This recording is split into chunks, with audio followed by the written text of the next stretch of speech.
All right.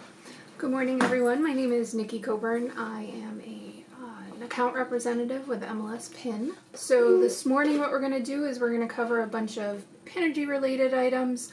We're eventually going to move on to talk about some Cloud CMA, and then hopefully we're going to end up with some Homesnap. So let's get started here with the home page on Pinergy. First topic that we're going to talk about is some good old forms, and as I've been told you all are interested in, coming soon.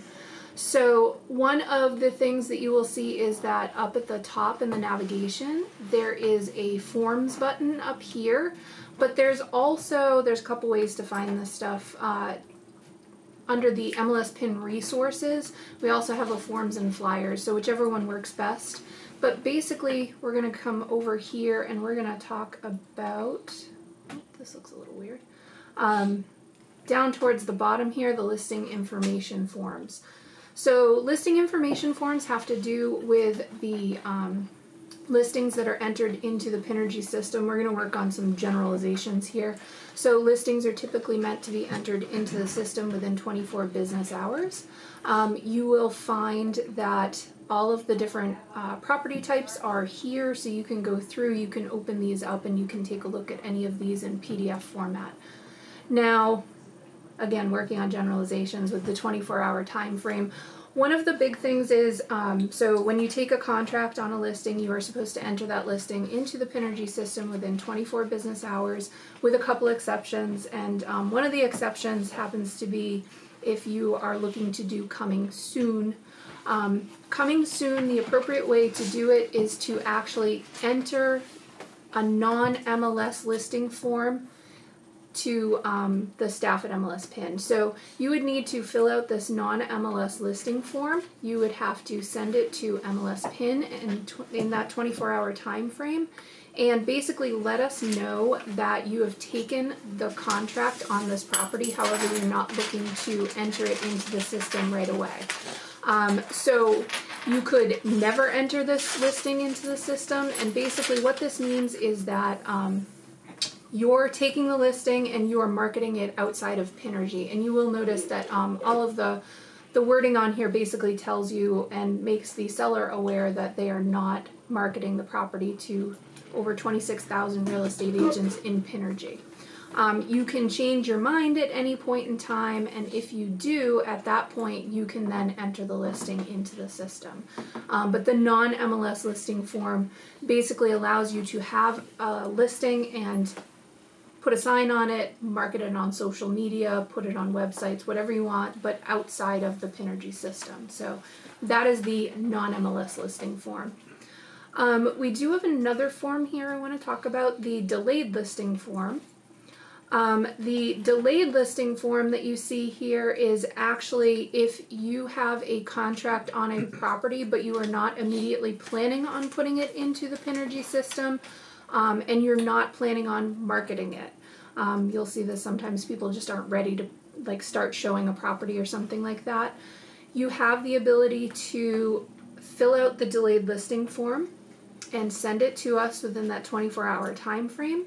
And basically what this says is you have a contract on the property, you put in the start and end date, it's going to ask when you plan to put it into the MLS system, but you are not going to market it during this time.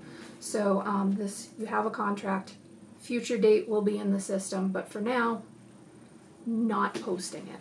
So that is the delayed listing form. I have a silly question. Mm-hmm. Why would you not market it? You can't market it if you have a delayed listing form. I understand, but why won't you do that? I understand you could put a post date, mm-hmm, because they were fixing the house or something, mm-hmm, but a non-MLS listing, can you explain that to me? Non-MLS, if you fill out the non-MLS and you basically send it to us saying you have a contract on the property, you can market the property just outside of Pinergy.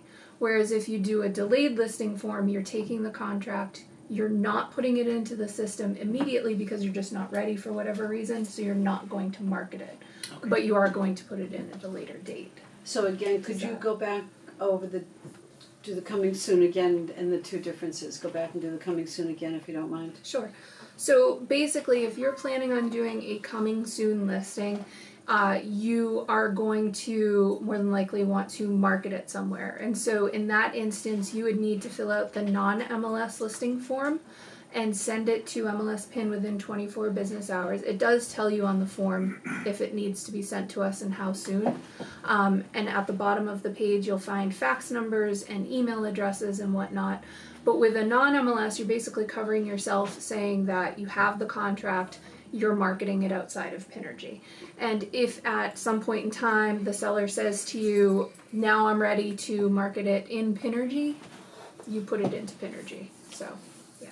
And the other thing about that is if it goes under agreement, Yep. when the non-MLS, then you don't get credit for that in MLS. Yes, exactly. If some sort of sale happens outside of Pinergy, or even just some sort of agreement beforehand, the seller agrees to some sort of whatever offer comes in, basically at that point in time it cannot be put into the Pinergy system because it was basically sold outside. What if you obviously you wanted to advertise through the MLS, but the owners didn't want to go on the market, let's say, for 2 weeks time from when you signed the contract. Mm-hmm. Is there a way of putting that in to MLS, or you can only put it into MLS as soon as it's actively shown? You mean actually have it live for everyone? Yeah. No, not with that. That would be, you would either have to do the non-MLS and you would have to market it yourself. The other option that you do have, but this is a little bit different, is deferral of showings. Okay. And you guys have probably seen this without even realizing it. A deferral of showings basically means that you have a contract, you've entered the listing into the Pinergy system. However, say you enter it on a Monday and you're not ready to show it until the open house that weekend. Right. You have up to 7 calendar days to delay showing the property, but only 7 calendar days, and only when you first enter that listing into the system. Okay. So yeah. And the other thing, while you're refreshing us on things, would you remind us which things, like that one form you just said had to be sent to MLS, and other forms that need to just be kept for your records, just so we understand the difference? So all the ones I've showed you so far, the non-MLS, the deferral of showings here, and the delayed listing, do need to be sent to us, and they do say it at the top. So you have 24 business hours, so it basically business hours excludes weekends, postal holidays, things like that. But all of these forms do need to be filled out, sent to us, so that we have them on file. So I have a question about the non-MLS. So typically when we have our listing agreements, it usually says where we're going to market the property. And most of the time we're going to put MLSPIN. So even if we plan to have a non-MLS signed, but our listing agreement says that we're going to be advertising an MLSPIN, I mean, eventually we will be putting it into MLSPIN, but that's up to the seller, because the seller's the one who initially says to you, like, I don't want my property in the Pinergy system for whatever reason. Sometimes it's like something that they never put it in. Sometimes it's people don't want their addresses out there or something like that. And other times it's something where, just you want to be able to hype it up before they're ready and do the non-MLS. And then put it in when they are ready. But I just want to make sure it's okay if we sign on the listing agreement that it's going to be marketed on MLSPIN, even though we have the listing. I have nothing to do with your listing agreements. Okay, but I'm just saying it wouldn't be like an issue with MLS. I don't think so. Okay. No. So it's more like tactic. Yeah. So as long as you get the okay from the seller to put it in. Yep. Okay. So. That was my question. So the sellers tell you where to list the property? Is that? So under what circumstance will somebody market it outside MLSPIN?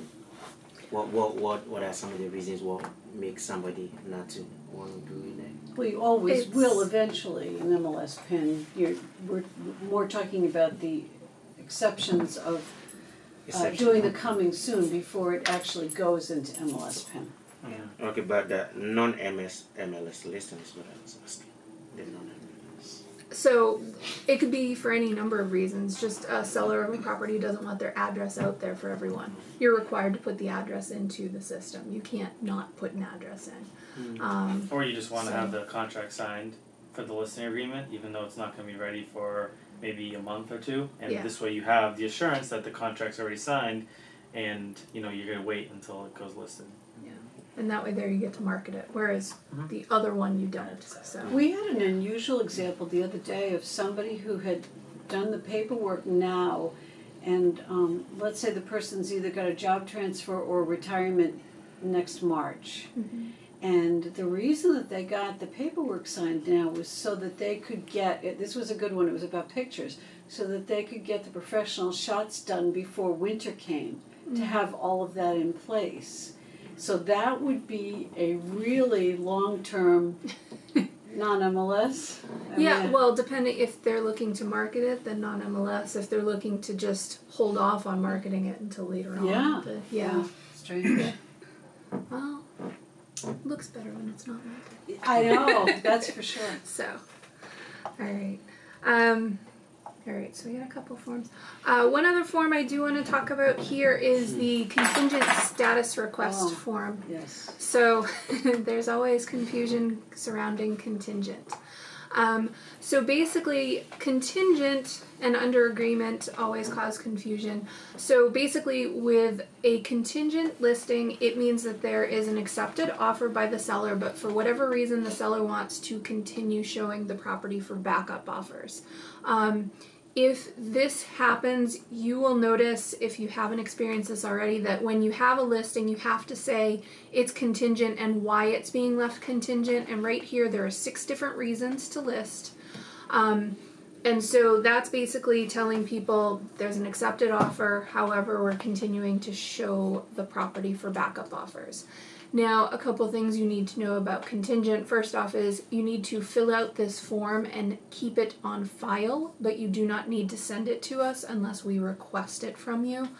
So just keep it on file so that you have it with all of your other paperwork. Contingent is also one of those, I guess we'll talk about contingent versus under agreement. Think of contingent as being available, whereas under agreement is not available. So contingent continues accumulating days on market. It's going to expire if it gets close to the expiration date, so you need to be aware of that.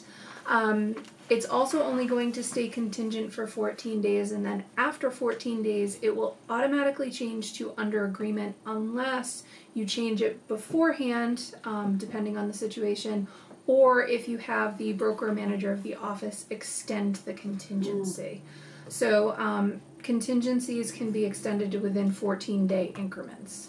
So 2 points about that. One is always keep track of your dates, and 2, I can see what you just said applying to something like new construction, which takes so much longer than the regular time frame of an already built house, where things may get extended, and so you would need to do extensions to some of these things if you're not ready. Yeah. Wow. So I have a question about the appropriate contingency, because usually through a normal transaction, it's going to be contingent on the inspection, and then once the inspection passes, it's going to have to be technically pending purchase and sale agreement after that. And then after the purchase and sale is signed, well, that's usually when we'll just put it under agreement, and then that's when the financing, everything happens. But so when is it appropriate? I mean, do you have to change it each time you? Not necessarily, as long as we know that it's the seller is saying that it's remaining on the market to be shown. Sometimes there are multiple contingencies, and that's another misconception is even with under agreement, a lot of the time you put it under agreement because the seller says to you, I'm done showing this property, I don't want to show it any longer. There's still contingencies technically that probably need to be met, which is fine. It's just it's up to the seller to decide whether they want it to be on the market or off the market, essentially. Still show it or not. So as far as that goes, we're not going to get, as far as I know, we're not going to get too nitpicky on it. But again, to ask the question about, you said at the top of the forms it does say whether it needs to be sent in. If it's a form that needs to be held in the office, you at MLS can call and ask to see those forms at any time? Yeah, basically if you ever get audited, like if there's a complaint about a property or something like that, you could technically get audited and we could request all the paperwork on a property. So on You need every to property, have- you should fill this out then, because normally you put it the property contingent as soon as the purchase and sale is. It depends. It's definitely going to depend. Not all properties go contingent. Some go straight to under agreement. You don't have to go contingent first. Yeah. You can go under agreement. So it'll depend on the situation. Okay. But the other thing that you have to keep in mind is all status changes, price changes, things like that. You need to have that in writing and keep that on file, because that's another thing that, like, when we're asking for everything needs to come. So yeah. I thought you could just put a contingent, as soon as you get an offer, and then most of the times, once the purchase and sale agreement is signed, then you put it. Yeah, it's kind of up to the seller and the Right, situation. You get to tell them. Some people prefer not to have to continue I didn't trying know to that show you- a property. That MLS wanted paperwork, if there ever is Possibly. questions. Yeah, if you're doing things correctly, you probably won't hear from us. That was a but- good answer. Yeah. Most people won't hear from us. So. Alright. So those are basically the forms that I wanted to cover here as far as listing forms go. So just remember, go back to the home page here, there's always that forms button in the top right corner here, so you can shortcut to it. Another thing that sort of ties into this too that you'll notice here is these widgets that are on the page, some of them actually play into the listings that we were just sort of talking about here. There's actually a widget called CTG to UAG, and it tells you can choose either 1 week or 2 weeks. And basically, if you ever have a contingent listing in the Pinergy system, if it's getting close to when it's going to flip to under agreement, it's going to show up in this little widget here, just sort of warning you like, hey, this is going to automatically change. So if you need to extend it, you can talk to the broker manager of the office and have them extend that contingency. So that's one thing. And then we also, where's mine? There it is. We also have another widget called listings due to expire, and those are your listings. So if you have a listing into the system that is getting close to the expiration date, you can choose from this drop down here anything from 1, 2, 3, or 4 weeks, and it will show up in this widget letting you know that, hey, this property is getting close to the expiration date. You might want to talk to the seller and see if you want to extend the contract and things like that. So there are sort of warnings on the home page as well. So, and also speaking of the home page, my widgets may be in a different order than yours are, because all of these widgets that have these gray boxes or tops on them can actually be clicked and dragged around the page, so you can move these into the order that makes the most sense for you. You can also, like, I know I don't list properties, I can collapse this section or something like this, and the next time I log into Pinergy, it's actually going to look however I last left it. So yeah, just know that there are options when it comes to widgets and things like that. And I do want to talk about 2 widgets that are here. One is the quick links widget, and the other is the custom quick links. So the quick links widget is here and is predefined for you. So what I mean by that is basically you're going to find in your quick links that there are several different things already selected for you. But if you go to the bottom here where it says add remove items, you can actually find that there is a huge list of third-party products, different portions of the Pinergy system within here. And so if you go through, you can check off anything that you want to include. That's why all of these are checked. I can also, if there's one that I don't use, I can uncheck it. That will make it go away. So there's lots of things in here, and since we're eventually going to talk about Homesnap, I hope, you may find it beneficial to check off Homesnap Pro here, because this will actually bring you to their what they call Homesnap University, and it has a bunch of videos, and you can sign up for webinars, and there's a ton of stuff on That's there. a great resource. So yeah, so I would say check off Homesnap there. And I'm not going to talk about all of them because there's a lot, but I do want to talk about one other one that a lot of people don't realize we have here and what it does. We have something called the Find application. So the Find application is actually only going to be something you can access through the Pinergy system, and this actually gives you access to the entire country's listings, both on market, off market, things like that. So it's going to give you a little bit of everything. When you're done, make sure you save, and then you will find these have been updated here. And I'm quickly going to pop over to the Find application so that you can see what I'm talking about. So only within Pinergy will you be able to pop over to the Find application. It's not a website that you can log into or anything like that. But you will find here, just really quickly, first listing we have is New York.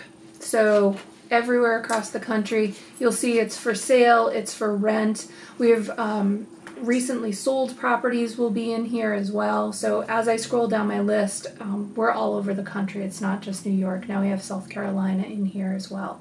So at the top of the page here, you can actually search for listings anywhere you want. It's pretty simple to use. It does have examples in here, and it also has something called power shortcuts. And one of the things I like to point out here is you can search other specific MLSs. So you might know we have MLSPIN, but we also have a Cape and Islands MLS, and we also have a Berkshire's MLS.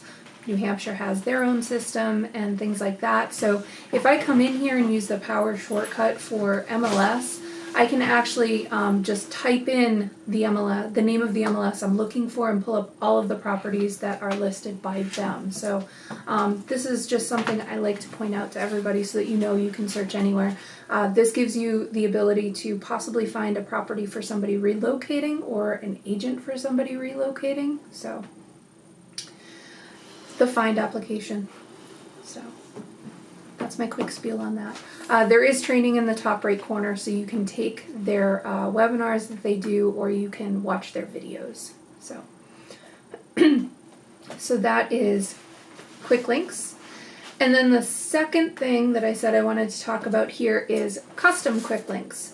So custom quick links actually allows you to create links to third-party websites that you might access on a regular basis. You can actually save up to 25 custom quick links, and you can do that by just simply clicking this Add Remove Items button here.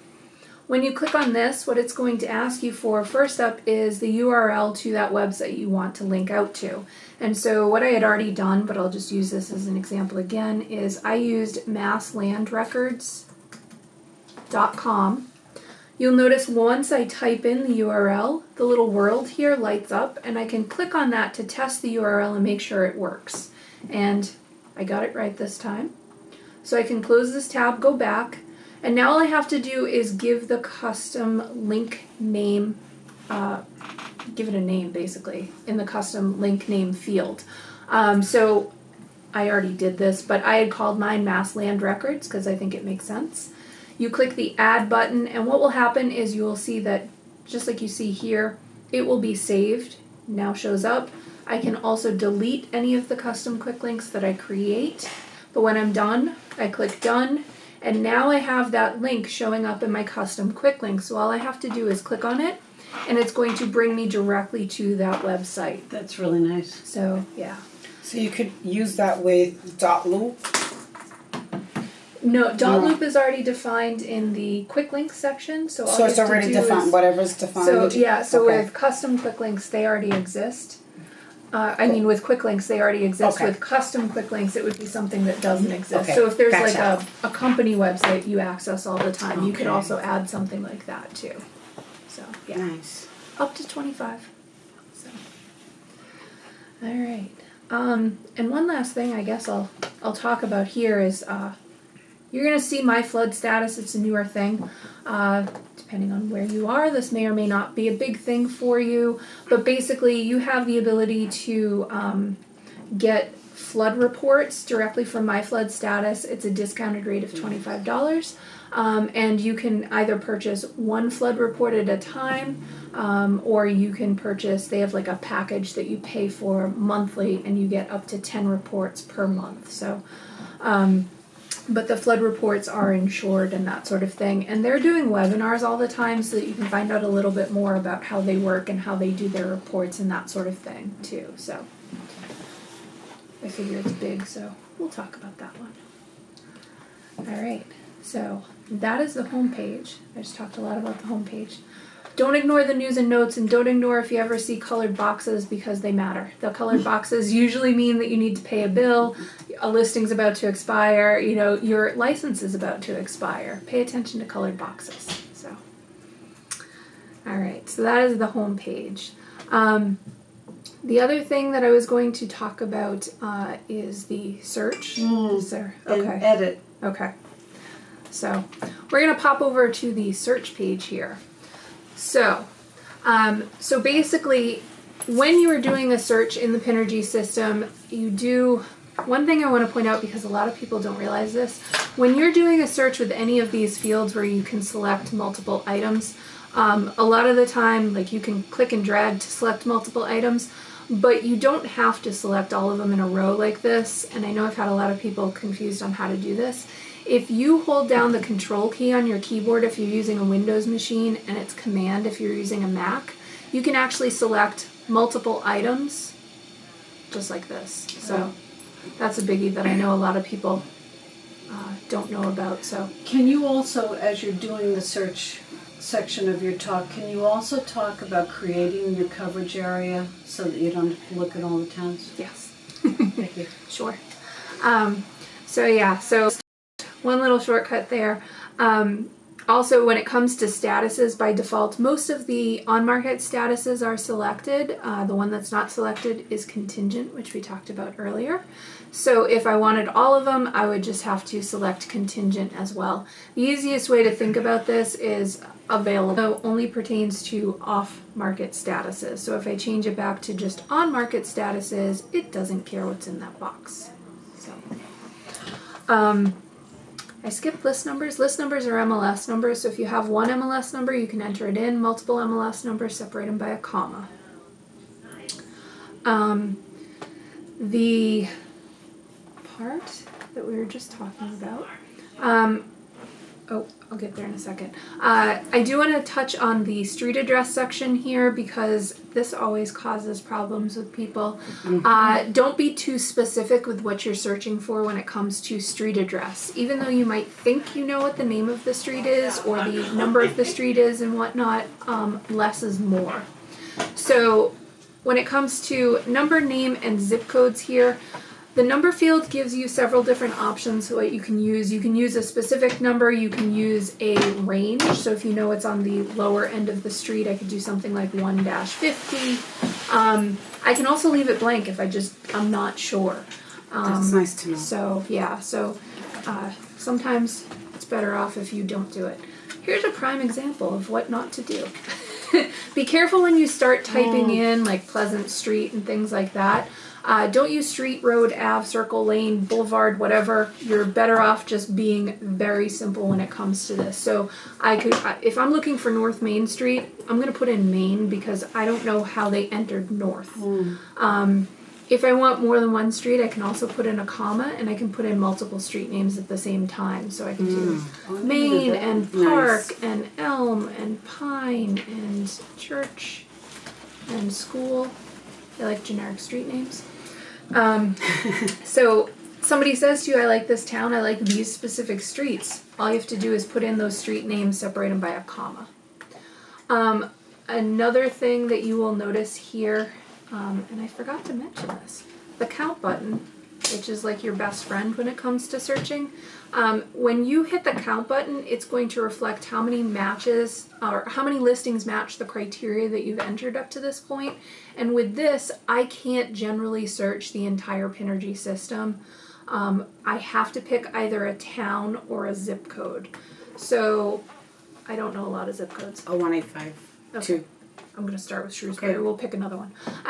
So basically, that's the Shrewsbury zip code. I'm going to hit count. I get 4 properties that match those street names that are single family. I can add a comma. I can add another zip code. What was it? 01852. I never 2. knew that about the comma. That's great. Yep. Count. I have 5. All right, I got an extra one. And if I actually hit the search now button, when you look at these, you will see where I get a lot of things that I didn't really ask for. So I got Main Street, so that one's pretty boring. I got Brooklawn Parkway. That's because I put in park. So I did get Elm Street. I got Park Grove Lane, and I did get another boring old Main Street. So, but this is why sometimes you end up with more results. Is because you're being very like generic when it comes to searching for streets and whatnot. So the pin and the post-it, how do you... Over here, The pin and the post-it, see how the pin... Yeah. this one here. How do you download any documents to that? So if you ever see, and this doesn't happen with all listings, but if you ever see the Blinky paperclip, it is a document attachment. All you have to do is click on it. If you agree to the terms, you would click the little button that I can't, there it is. Right there where it says, I agree, view the documents. Holy cow, we got a lot of them. So how would you download them? So you have the ability to either click on them and open each individually, or you could also take these and you could email them to yourself or a customer or whoever you need. No, but let's say I have a listing and I want to put the lead packet. Oh, you're talking about uploading one. Uploading one, All right, yeah. that's completely separate. Yeah, so I that- can't do that from here. So. Okay. But yeah. So that's if you want to download it to your computer. Thank you. Also from this page here, I do want to point out this edit search button. Edit search is going to bring you back one page. Don't hit the back button on your browser. A lot of the time you lose criteria. So if I hit edit search, it brings me back. All of my criteria is still here, so I can just tweak it accordingly. So I don't have to Redo it again. potentially, yes. Will you talk about style or the second groupings, the keywords? Yes. Yep. This is where I will point out, if this were a search that you do on a regular basis, you can always, at any point in time, go up to the top. Excuse me, now I'm losing my voice. Hit the Save Search button, and that will allow you to save criteria, not results. So in this box, all I have to do is give it a name. So maybe this is for a particular customer. I could say Betty's Dream Home. Okay. And now every time I log into Pinergy, I have the option to load any of my saved searches, and it's going to load them in real time. So I'm going to hit search just to wipe out all my criteria at this point. You can tell I've wiped everything out because over here next to the count I have over 14,000 listings. So if I want to look at Debbie's Dream Home, where do I go?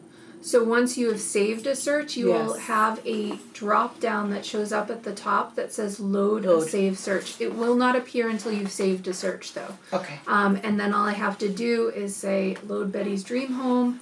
It's going to confirm with you want to load it. And now I'm back to 5, and you can see here where it has all of the names and zip codes I've So much entered. easier. So yeah, makes life a little easier. So, and I will point out you're not stuck with the saved searches you create. So you actually have a Manage Searches button that when you click on it will bring you to a page where you can view all of your saved searches, and you can also select them and delete them. So you're not stuck with them. Okay. So nothing you do in Pinergy is really. What if you permanent. were editing the search to add one more criteria to it? So that's another option that you have is if you have a, let's go with expired date kit. So if you have loaded a search and you want to, maybe I want to not just do single families, I also want to add condominiums in here. If I go up to the top and say save search again and give it the same name as I previously had and say okay, it's going to add whatever additional criteria I've entered. Great. So, yeah. All right, let's get rid of this though. Start over. And that's including taking away, right? Yep, if you add or remove. So next up, the towns here. So basically when it comes to towns, the biggest thing to remember is you have to move something over to the selected towns box or you're searching the entirety of Pinergy. And you've probably noticed that this list is pretty massive. We have a lot of towns here in Massachusetts, and so there's a couple different ways to sort of shortcut through these. One of them is if, you know, I don't want to start with just the A's here, I want to jump to a town like Chelmsford. I can click on any town that shows up in this towns box here, and I can hit the C on my keyboard. It's going to jump to the first town that begins with C, and then I can scroll down and I can try and find the one I'm looking for and move it over.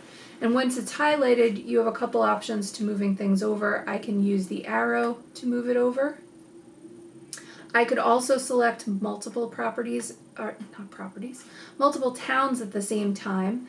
And I can do that again with that control or command click if they're not in a row and move them over. And I can also shortcut and get to a town even quicker by clicking on any town in the towns box and starting to type it. So you can see where I quickly jump to Drake it because I started typing it.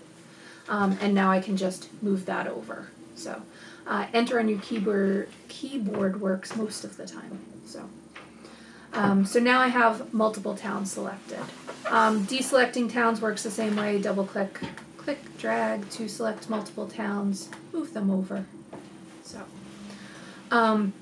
one of the things you can do is there is a drop down called coverage areas that gives you the ability to select just one specific county. So if you happen to work in one specific county, fantastic. Now when I choose that county, my list of towns is smaller and it's only the towns within that county.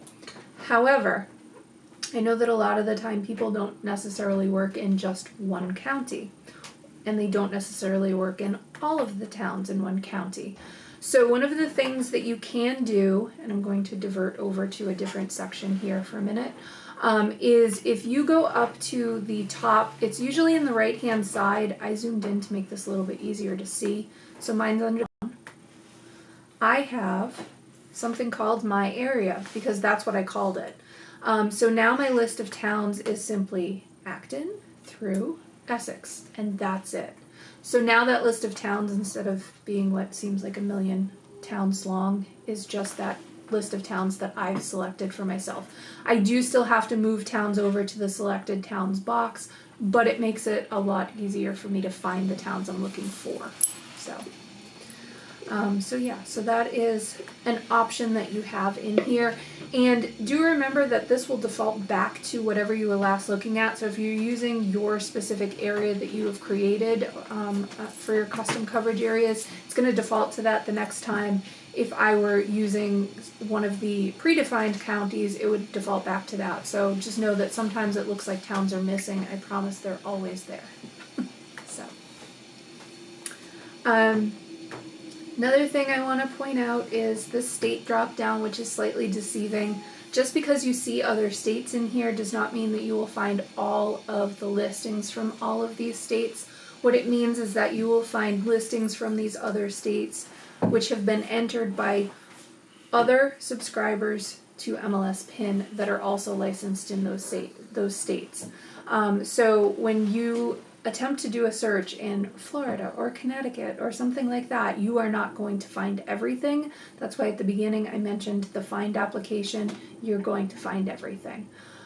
So just be cautious when you're searching in other states.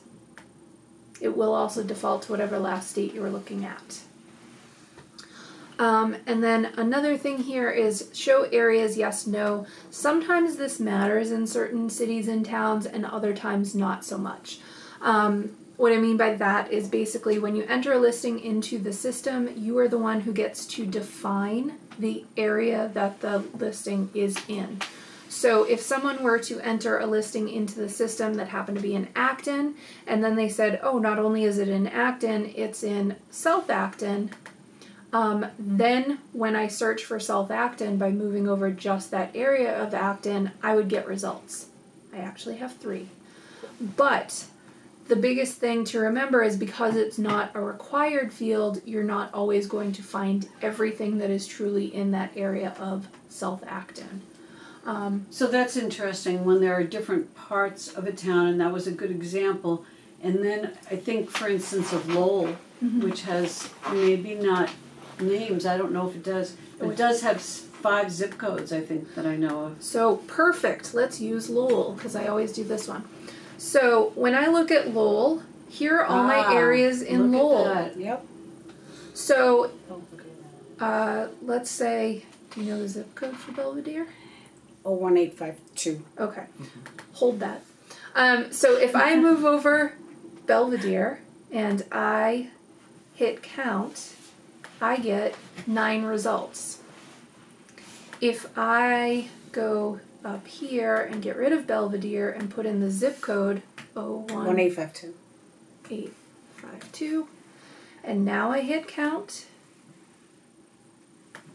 I get 32. That's a huge difference. The biggest thing to remember is zip codes are required. So when you're dealing with a city like Lowell where you do have multiple zip codes going to get you better results. I do that. I try asking for the zip code because it just doesn't give me the same results like you said. Just because a lot of the time, because it's not required, and that's the biggest thing when it comes to searching for anything in Pinergy. If it's not a required field, a lot of the time people just don't enter it. They just go with bare minimum. So they enter the zip code, maybe they don't know the area, or maybe they just don't realize it's an option. So, yeah. So just be careful with that. Zip code gives you better results because it's required. So hopefully that makes sense. All right. I'm going to move down. I'm going to actually get rid of my areas for now. All right. So what I'm going to talk about next is keywords, which throws a lot of people off. So the keywords portion of the search page allows you to search for words or phrases, separate them by a comma, that are included within the public remarks section of a listing. So if you're looking at a listing, that blurb that you see all about the property, which might tell you how wonderful or not so wonderful it is, you can use the keywords to search for specific words or phrases. So yeah, Finished basement. Sometimes if they have something that they think is important, that they want like a standout feature, they may use the keywords field, even if we do have a field technically for it. Another example is we don't have something for it, which is handyman or a fixer-upper or something like that, in which case you would have to use the keywords to find that fixer-upper or investment property or whatever you wanted to call it. So I'll quickly show you a couple examples here. The biggest thing you have to be mindful of is, let's start off with, I'm just going to put in handy. I'm going to hit count. Even though it's part of handyman, I don't need the whole thing. Okay. Because maybe there's a space in between, maybe there isn't. So handy will cover both. I have 120. If I add a comma, now I can put in maybe investment. And, whoops, count. I went down to 4. And the reason I went down instead of up is because of this right here where it says and or. I want to choose or because if I say and, it's going to include all of the words or phrases I put in, whereas if I say or, it can have any of the words or phrases I put in. Gotcha. So now in just changing that, I go to 297. Ooh. So yeah. So I can keep going, I can do this fixer and flip and cash, and I won't bore you with all sorts of words, but... What a difference a word makes. But yeah, and the good news with this is, I have a couple too many, I can at any point in time go up and say save my search. I can just call this my fixer search or whatever makes sense to me and say okay. And then each time I come in, I don't have to recreate this by adding the words over and over again. So the other good news to this is, and for the record, I'm going to get yelled at because I have over 500 listings here, but I'm going to do it anyway so I can show you this. When you pull up your search results on the next page, if you're looking at your results like this, that's me getting yelled at. If you're looking at your results like this, you're going to notice that this is not the most useful view because it doesn't show you those keywords. But if you change the view in the top gray bar here, in the drop down to something like photo summary, this is going to show you not only a photo, but also the remarks, which is what I'm looking for. So I can come in here, take a look at this, and I might see additional words I want to go back and add in. So I see as is, I see rehab, you know, things like that. So at this point, I could hit my edit search button. Okay, maybe if it stops loading. There we go. Edit search. I can go back. I can then go down to the bottom, and this is where now I could add in those additional words. You will notice as you're going through Pinergy that sometimes there are multiple ways to spell the same thing. Like as is, sometimes is hyphenated, sometimes is not. And then when I go up to the top of the page here, I can save my search with the same name, and then I just add to those words that I've already created. Another biggie is if you're ever searching for in-law. A lot of the time you will find in-law used more frequently in the keywords or the public remarks section as opposed to the actual field for it. I will tell you that in-law can be spelled in the Pinergy system at least 3 ways. It is sometimes one word, it is sometimes 2 words, and it is sometimes hyphenated. So at least 3 ways to spell in-law in Pinergy. Sometimes you will also find other words or phrases that might be appropriate. Sometimes you'll find au pair, which also gets spelled multiple ways. Sometimes you will just find apartment, which will do the trick for what you're looking for. So different towns in Massachusetts have different ways of allowing accessory apartments or in-laws or whatever. So sometimes you may get an agent within a town that uses the terminology that the town does, such as accessory apartment. So there's more examples of and sometimes you see where it says potential in-law or potential whatever. So unfortunately it's up to you to do the research. Good point. So, but apartment will get you that accessory apartment as well. Well, it's like you said, read the remarks and add to it. Yeah, and as you become more and more familiar with a certain area, you may find certain words that agents are using all the time. So, yeah. So that is the keywords. I was actually asking about advanced criteria. I'm sorry. Oh, that's fine, because that's the next thing I was going to talk about. So, all right. So, style was the specific one. All right. So I like to show 3 different examples under advanced criteria. One is style. So advanced criteria is one of those things that you have to use cautiously because it is all of the fields you could possibly use to search for properties. Certain fields, like I was talking about before, are required fields, other are not required fields, so you may not get results because of that. So basically, if I'm looking for a specific style of house, it is called style in the drop-down. I would select it, and if I don't know what to put in this center box, which a lot of the time you don't know, so you need to hit the magnifying glass that's there. When you hit the magnifying glass, you are going to notice that this one is unique, and there are several fields that look like this. There are 2 columns. The pink column will exclude, the white column will include. So if someone were to say to you, I am looking specifically for a cape, I would check the white column next to cape. I would then close this box.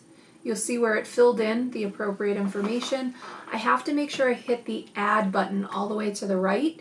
And when I do that, I have 2,240 properties. That is because I didn't select anything yet. So, so that is how the style works. Pink column excludes, white column includes. You'll also notice where I just added something if I needed to delete it. If my number hits 0, I can hit that delete button. It will remove it from my criteria. Another one I want to point out here is, and this is only because it's a little bit different, waterfront. So with waterfront, if I don't know what belongs in the center box, again, I can hit that magnifying glass, pop this open, and you will see where it's looking for a yes or no, so Y or N. So if I'm looking for waterfront property, I would come in here, I would hit Y, I would hit add, and now I'm down to 218 properties. All right, that works. That has the cape as well. Yes. So you could keep on adding criteria to Yes. one search. Exactly. So right now what we're looking for, if we go up to the top, is single family on market listings. I didn't pick a price range, I didn't pick a town, I didn't add any other criteria. All I have is capes and waterfront. So, so there's 218 in the system. So just an advanced segue, is the style is really important when we get to Cloud CMS. Is it rented? Is it on-street permit? So there are fields to search by for something like that. So yeah, That's wonderful. just you might want to compare your results before and after to see what you get. So, Nice. so yeah. That helps a lot. I got someone that didn't buy a condo because they didn't have extra parking. Right. So, all right. So I do want to pull up my results. So I am going to hit that search now button again to pull up the results. These are totally random for the record because I didn't pick a town. And I had showed you where you can change the view from here. One of the things that I like to point out from here is we do have a view called showing summary.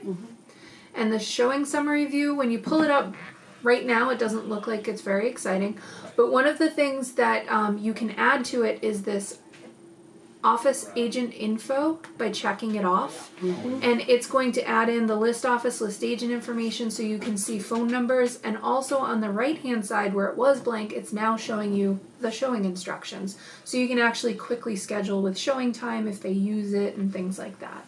So how did you do that again?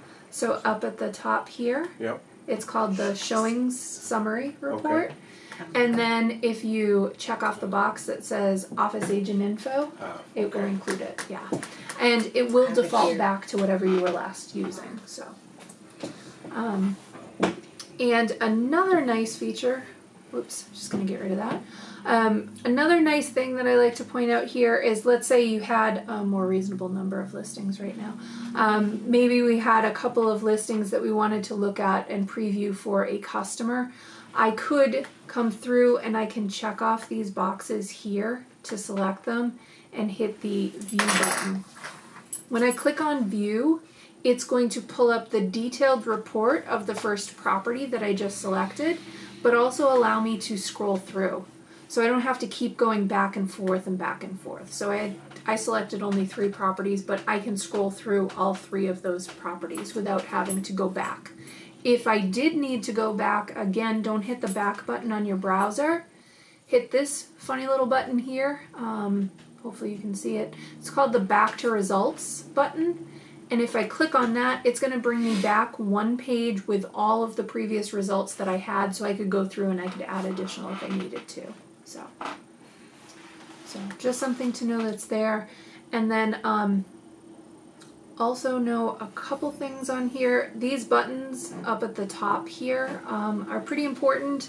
Market history is going to show you information on this particular market run on the property. So you'll see where the MLS number is here. It shows when it was listed, there was a price change, there was another price change, it's been on the market, DOM is days on market. It's been on the market for 176 days. There is, by chance on this one, a previous button. When I click previous, it's going to go back in time, and remember we have history going back to 1993. Nice. And holy cow, there's a lot going on with this property.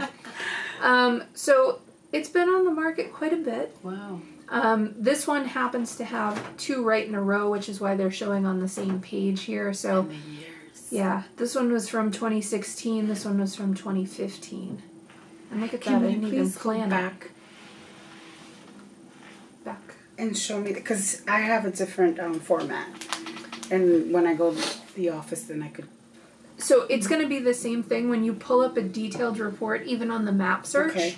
I find that in the map search, I could do more than on the search in the tab. Yeah. So if you click on the MLS number and pull up a detailed report, which is what you see here, you're going to have the same buttons. So you're going to have that market history button. So all you have to do is hit that market history and it'll pull it up.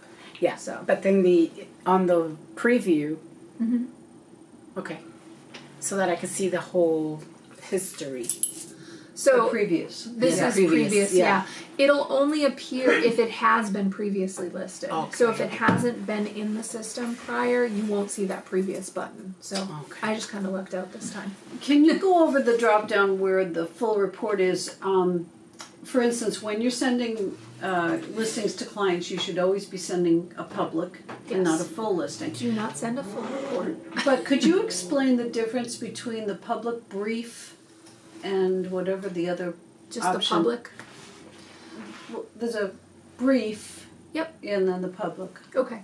So yeah, so you're going to find in this drop-down you have several different ways to look at the report and what you send to a customer. Yes, you do not want to send a full report, and before we talk about exactly why, I will show you at the bottom of this page.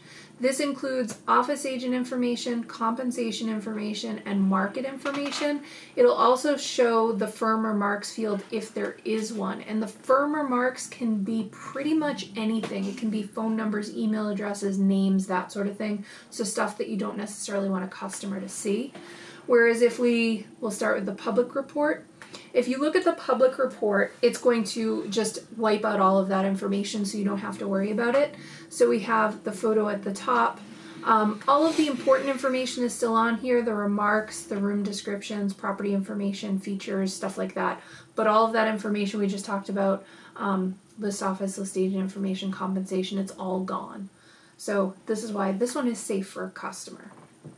Now, if you choose the public report brief, the majority of the difference is just that it's laid out different. One of the things that does show up on the top here is days on market, so you do see days on market at the top.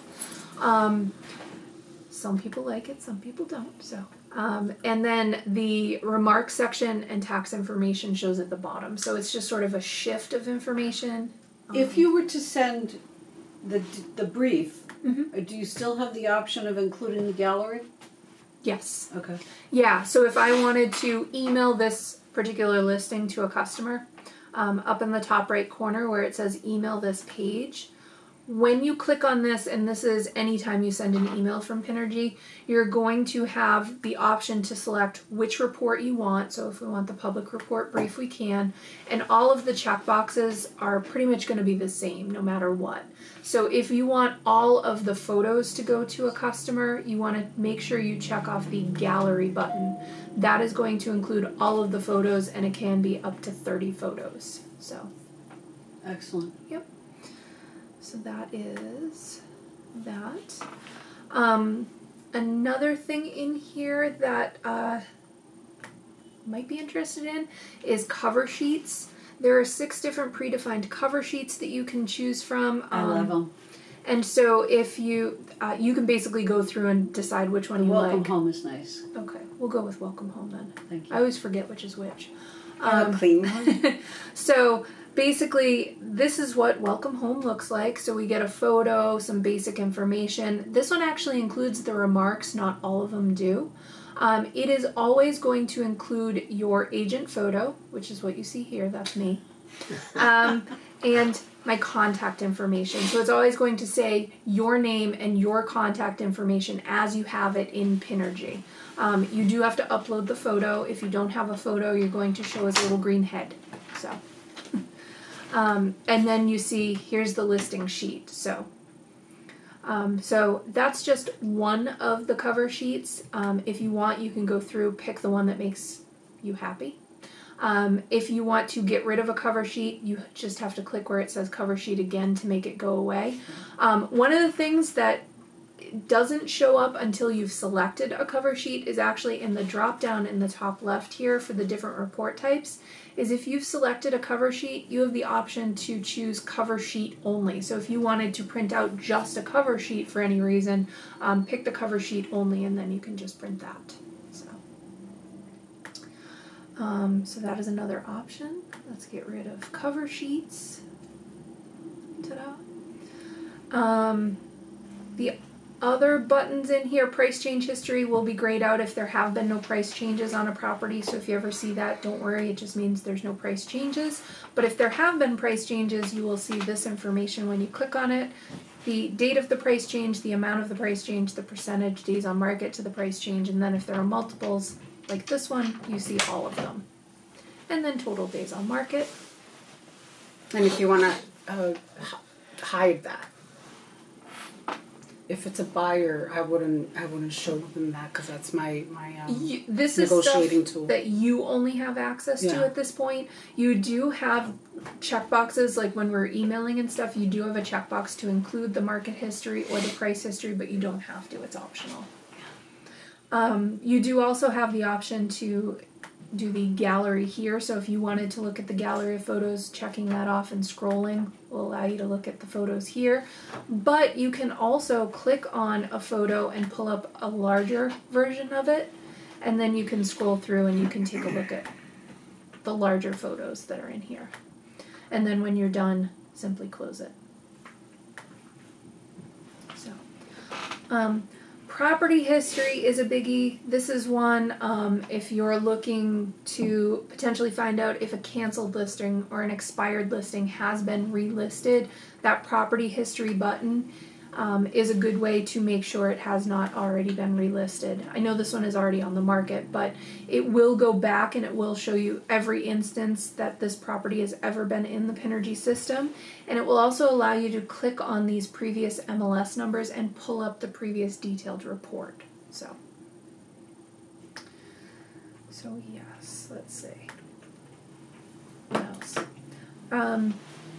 I won't talk about all of the little icons you see in the top right corner because there's lots of them, but I do want to point out a couple that only potentially appear if it potentially qualifies for mass housing, which this one, you can't see it on the screen. I don't know if everyone can see this, but in the right-hand corner here, all right, this is what happens when I'm not used to it. In the right-hand corner, if a property potentially qualifies for mass housing, you will see this little icon here for mass housing. If you hover over it, it tells you it's mass housing. It's based on the location and current price of the property. Clicking on the mass housing icon will bring you to the mass housing website, whereas the other one that I want to talk about here is this little icon here, which is down payment resource.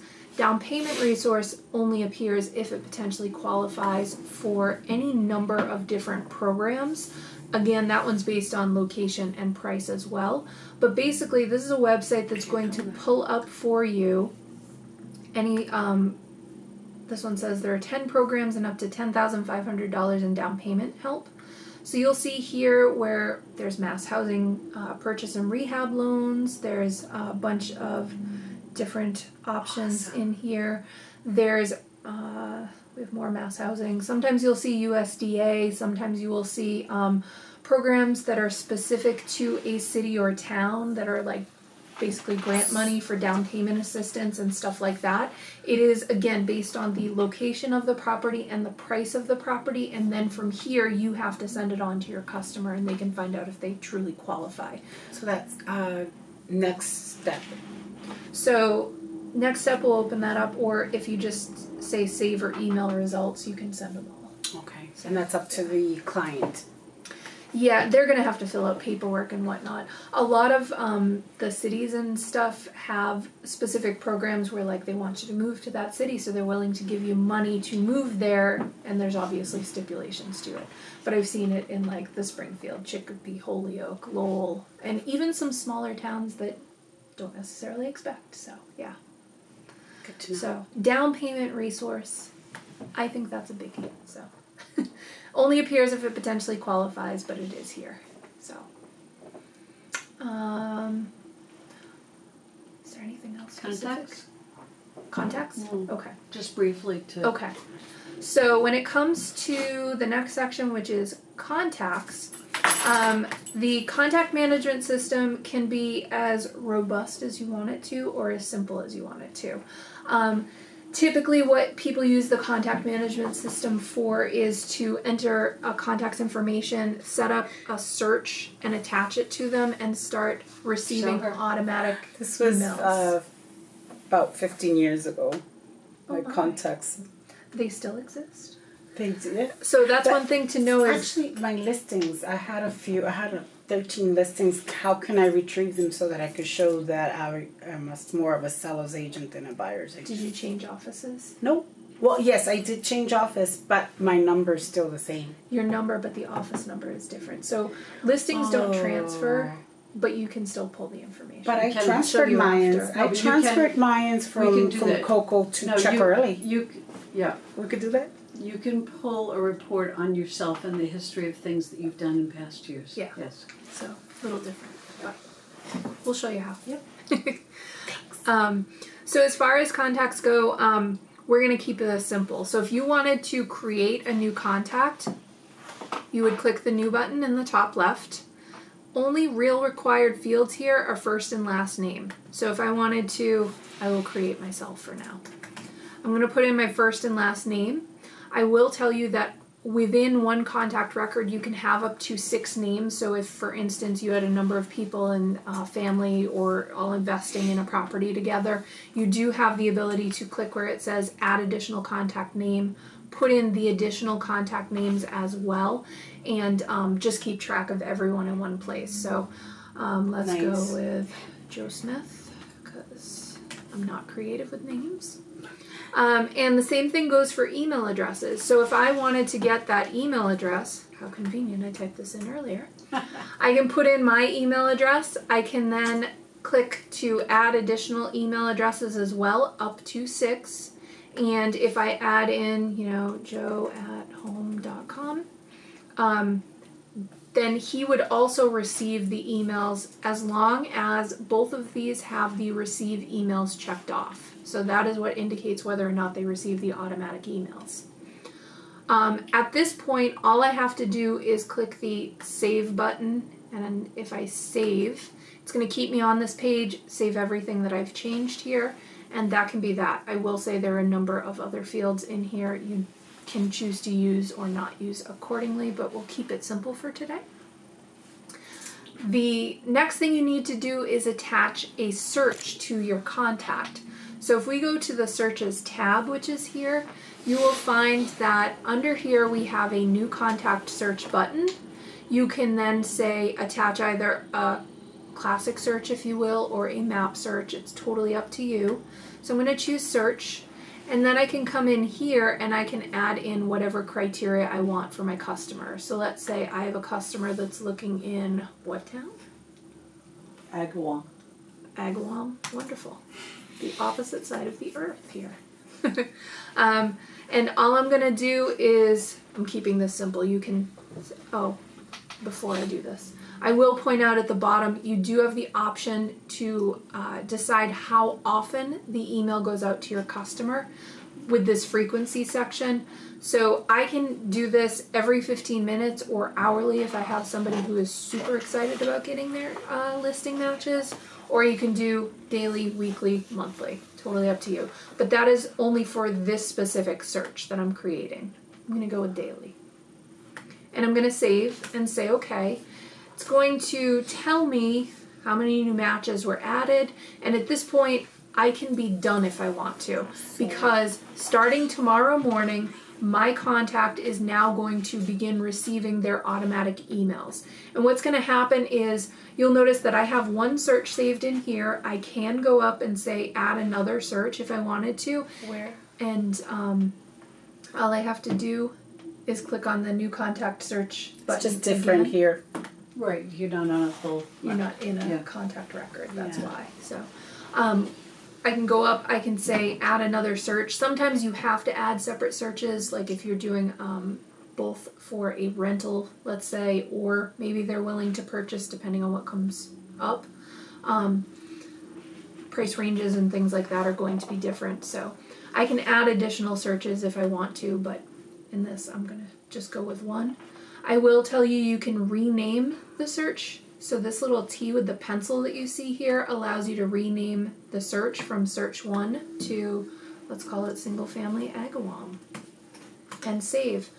Now when you create a name for your search, that is seen by your customer, so nice names.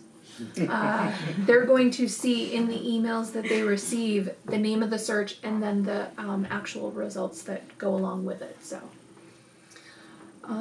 yeah, so at this point I could be done and my contact will start receiving their automatic updates. So I will mention that there is a matches tab, and the matches tab is where you can see all of the matches that have been attached to your contact. And we are within this one contact record here. So pink basically means it's newly matched. You can also see over here on the right hand side the date and time that it was matched. And another nice feature in here, although I don't have this because I just created this contact, is there is a column called views. And all of these column headers are clickable and you can sort by them. So views are going to be the number of times the contact has viewed a listing, and it's also going to show you the date and time that they last viewed that particular listing.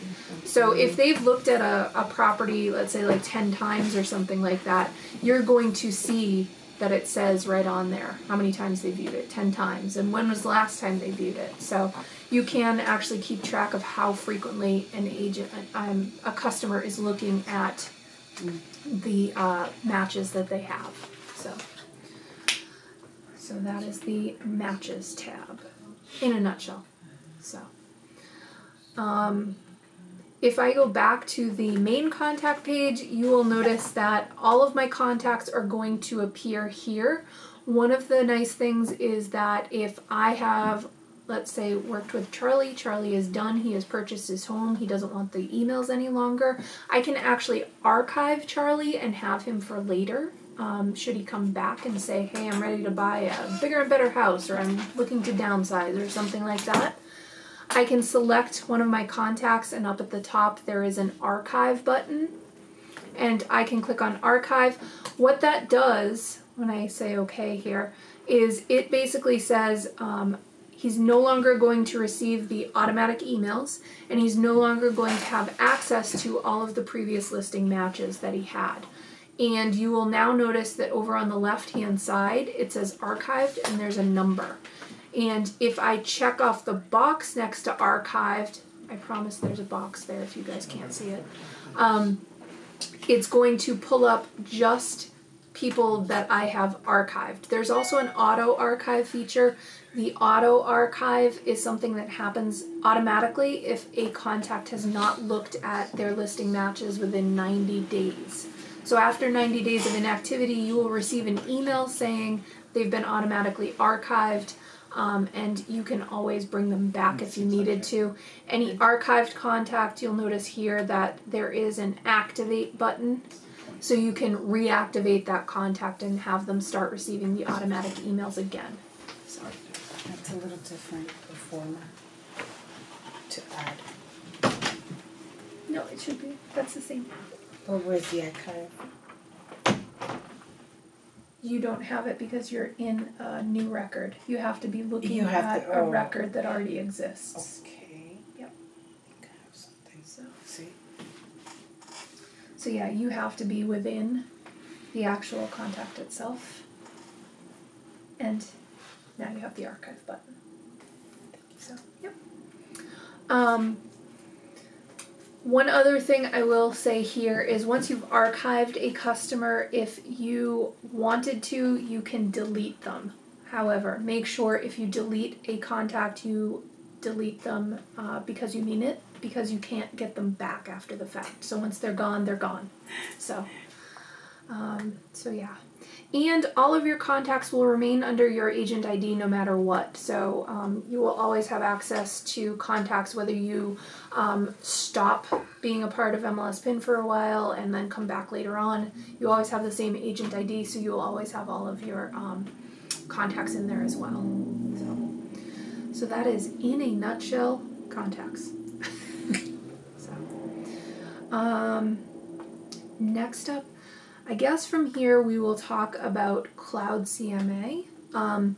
So Cloud CMA, up in the top navigation, you will find that there is a big old button for Cloud CMA.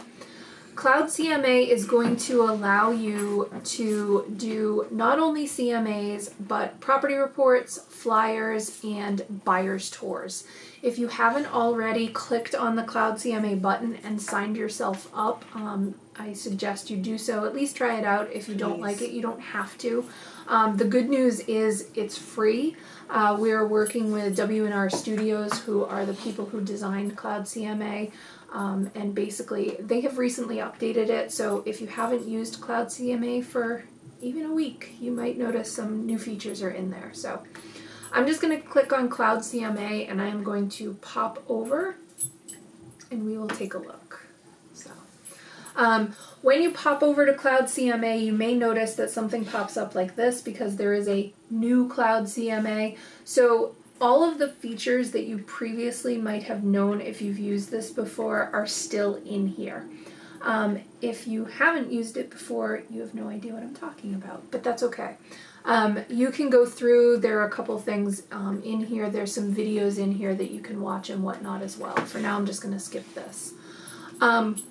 If you are using the previous version of Cloud CMA, let me just pop back to that real quick. Yours is going to look like this. Yeah, that's what mine looks like. It's still harassing me. And you're going to have the option to change over to the new Cloud CMA. So I suggest you click on that to change over to the new Cloud CMA because that's what I'm going to cover today. And it's also, in the not too distant future, going to be the only option you have. So eventually it is all going to force you to use this version. So, but you can pop back and forth for now.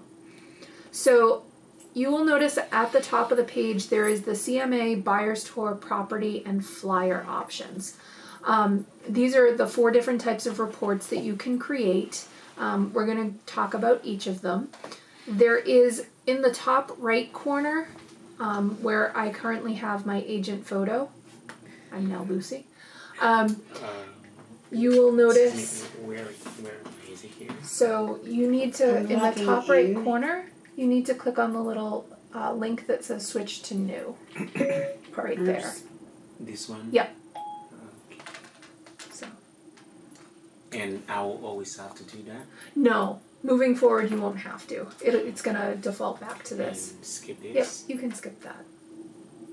So, yep. And so if you don't have your photo up there, it's going to be, I believe it's initials that show up in the top right corner there. So if I want to set up different pieces of this, I can go to the account settings, and if you haven't signed up, it's going to ask you for a lot of this information to I know, start I'm trying off to with. do that. So that's fine. Okay, I think I'm in. I'm not sure. Yes. Yep. So now you can click on your initials. So the first, you'll notice that there are several different options down the left-hand side. The first one is profile. This is where you can add your photo. So I would click the change avatar here, pick my photo on my computer, and then add that in.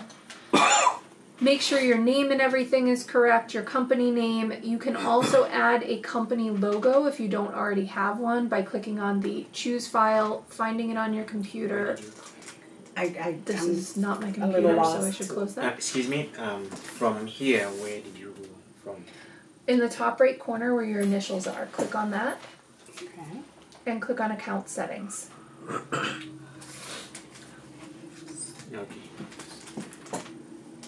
Tap on that. I don't know if it's going to work. It's not working on the iPad. There it is. Okay. Account settings, top. There we go. Alright. Make sure all of this contact information is correct. You can add anything that you want in here and then save your profile. The next section is contact info. And forgive me, I'm not going to go into too much detail on all of this stuff. Save profile, yeah. The contact info section allows you to add information. You'll see at the bottom here where I have like my mobile number, my email address, my company website. At the top here, I can choose from different options. So I could put in like another email address if I wanted to, type in whatever that email is. I don't know, home.com. And then add, and that will add that one into the mix, and then I can click and drag to change the order. And this information that you see here will show at the bottom of the reports that we're going to create. And you'll also notice there is a trash can, so you can delete any of that information as well, so you're not stuck with it. So where are you at right now? The next tab, contact info, on the left.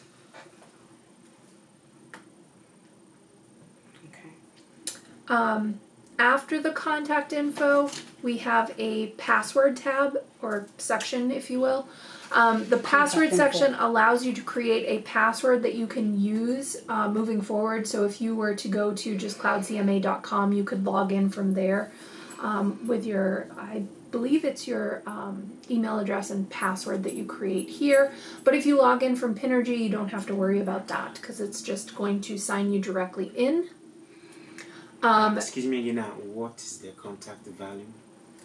You choose the email. Email. That's going to be your email address. Your email. Then we have MLS credentials. You don't care about this because there's nothing you can do in this section. But there is a custom pages, which is the next one here, which will allow you to create custom pages that you can include in your different types of reports. So you'll see here where I have several that are already in there. I can hit the pencil icon to edit them. I can hit the little trash can to delete them. I can also, up at the top here, give the page a name if I don't have anything, and hit the add button. And what's going to happen is it's going to bring me to this section here where I can choose from some of the predefined options that are already in here. So there are actually some predefined options, an agent resume, a cover letter, that sort of thing. So if I wanted to come in, choose a cover letter, and just change the content of what's in here, I could do that and then save. So basically change this at your own leisure. Yes. Okay. Yeah. Okay. Yeah, I don't want to spend too much time on this part. Okay. So, the other part with the custom pages is you are allowed to upload PDF files that you can use in here. So I created a random market report from Pinergy, and I had uploaded that to here. So if I had a different PDF file that I wanted to upload, I simply would click that upload, find the PDF, and add it into my account here. And so I'm how able would you to add it? I'm sorry. How would you import this? Like, let's say you have a report in Pinergy, and you want to upload it here. So you have to save it as a PDF file. Okay. From the market report section, and then hit the upload PDF button. Find that PDF on your computer, select it, and say open. Okay. And then you'd be able to save it from there. So yeah, so you're able to upload custom PDF pages and add custom pages as well. Okay.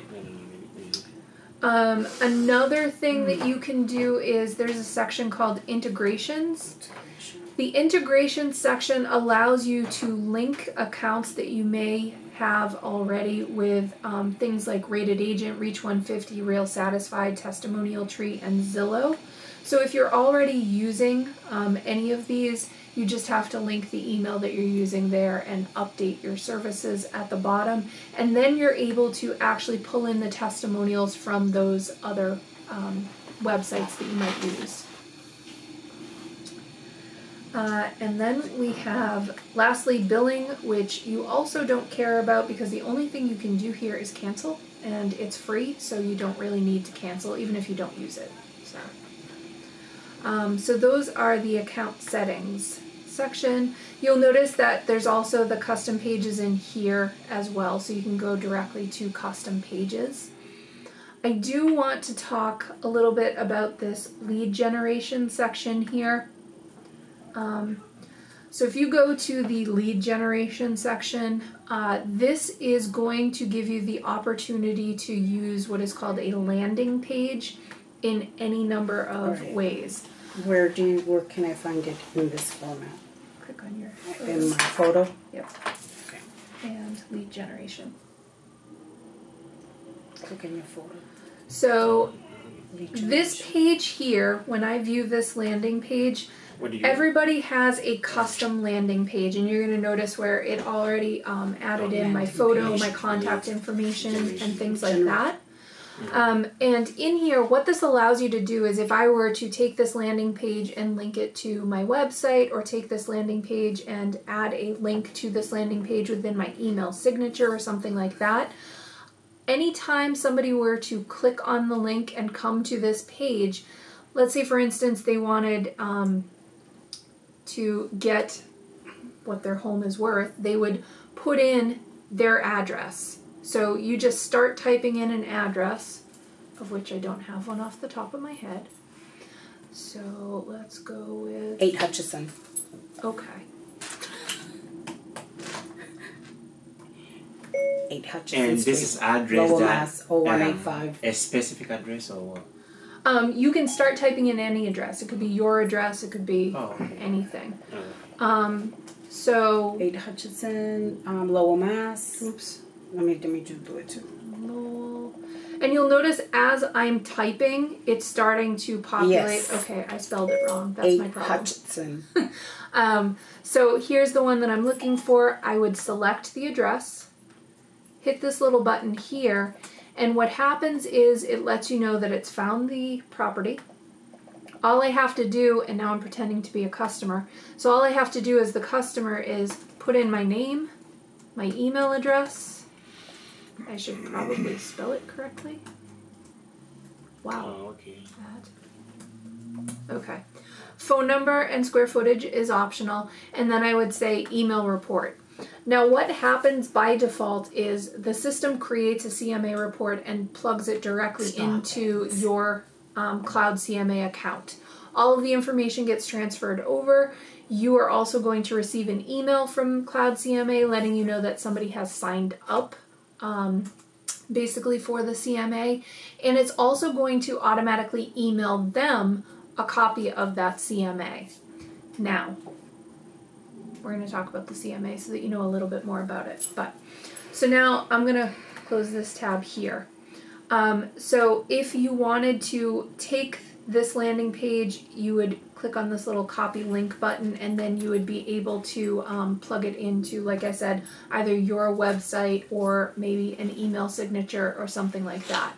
But in addition to that, you're also able to share this landing page on Facebook, Twitter, and Pinterest. So just by clicking on these, Sorry. close this tab. You want to go back to the other tab. Share. Yep. So all I have to do is click on the button that's here, which I won't do because this is not my computer. And it's going to, more than likely, most people already have their login information saved, so it's probably going to log you in automatically. You can then type up whatever it is that you want to say and share it on whichever social media you want. There is also embed code here, so if instead of using just a link you needed embed code, it is JavaScript, you can actually use that as well. So that is your landing page. Everyone has their own that they can use however they want. And again, that is found under the top right corner where either your picture or initials are, under the lead generation section. So basically, because that allows anyone who goes to this landing page and fills in the information to give you their information and whatnot, it automatically gets transferred over to your account. So you can see right here where I have the contact name and I have the address of the property, which is appearing in here. So it already did the majority of the work for me. However, I may want to go in and take a look at it and just see if the CMA that came out was what I really wanted them to have. So any CMA that has been created either by yourself or from your landing page, you can edit. So all I have to do is click on edit, and this is going to be a format that you're going to see throughout all of the different types of reports that you can do. So you have to have a client name. That is required. Notes are totally optional. You can see where this got automatically filled in for me from the landing page. And you have to have a subject property address or some sort of address. And some of the other report types you can use MLS numbers as well, but we'll talk about that. So if I hadn't pulled this and it was already done for me, I would be able to click in this address section, start typing in the address, and it would allow me to pick from whatever was populated. So you're in, she's in CMA. Yeah. Right here. I have the option to put in square footage, bedrooms, bathrooms, and even upload a photo of the property if I had one. I can choose the type of property from my drop down, so I'd go with single family. And I also have advanced info, which I can choose to use if I want to.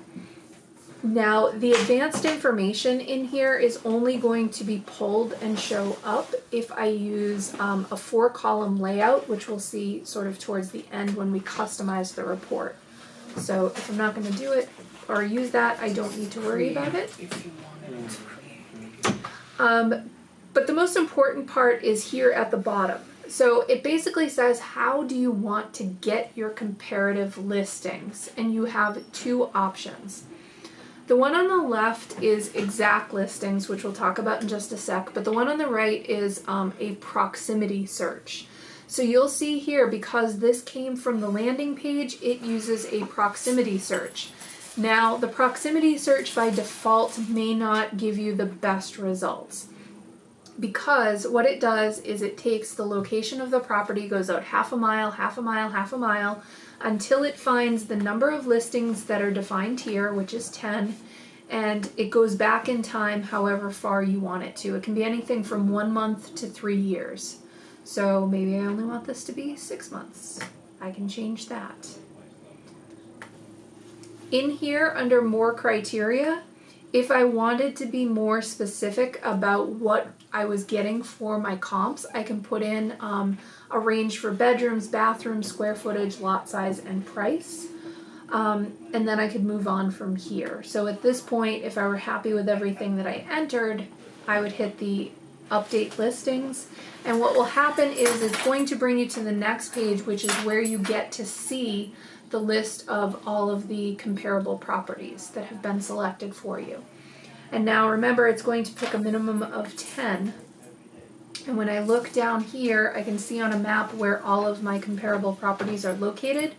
The little purple house in the middle here should be my subject property, and then these are all of the comparables. I can click on these and it will actually show me a little bit of information. I can see where this one is checked off, which means that it has actually been selected as a comparable property. So I can go through here, or I can go to the bottom section of the page here and look at a list of all of my comparables, and I can look at the details and adjustments here. So when I click on details and adjustments, I can see the photo, I can get some basic information about the property. The description is in here, there's all the features and whatnot. And I also have the ability to put in price adjustments if I wanted to. So this is something that's totally optional, but if I needed to put in a price adjustment, I would have to type in the name of the adjustment, and I'm going to make this up, garage, the value of the adjustment, and I would, if I'm adding it, I would just type in the number. If I'm subtracting it, I would have to put in minus whatever the number is, and then save. And that would then take it into account. And you can see where any adjustment that you add, you can also remove with the little trash can, so that will also delete it. So, but you do have to do them individually. So basically, any of the checked off properties that you see here are selected to be the comparables. So if I went through this page and I saw some that I didn't think would be good comparables, all I have to do is uncheck the box. Uncheck the box. There is zero rhyme or reason to what I'm selecting, for the record. Uncheck the box. And that will just remove it from being a comparable property. And you can see on the right hand side here where I have 4 active, 2 pending, 11 sold, and 2 canceled. That's a lot of comparable properties. And another thing that you can do is you can also click and drag and move the order of the comparable properties if you want to. And you also now, and this is new with this new version of Cloud CMA, you also now have the ability to add a listing from public records. So if there were a property that sold outside of Pinergy that you wanted to include in here, you could potentially do that by clicking on the Add a Listing button, typing in the address, and if it found the public record for it, you could pull public record information. So that's another feature in here. We're going to cancel though. I can't make up any more addresses. So just remember, checked off means selected as a comparable. Click and drag to change the order. You also have the ability to sort them by a specific item in this drop down here. So if I wanted to sort by, let's say, list price, I could do that. And then you'll notice over here where I have the 2 options for ascending and descending, so I can click to change.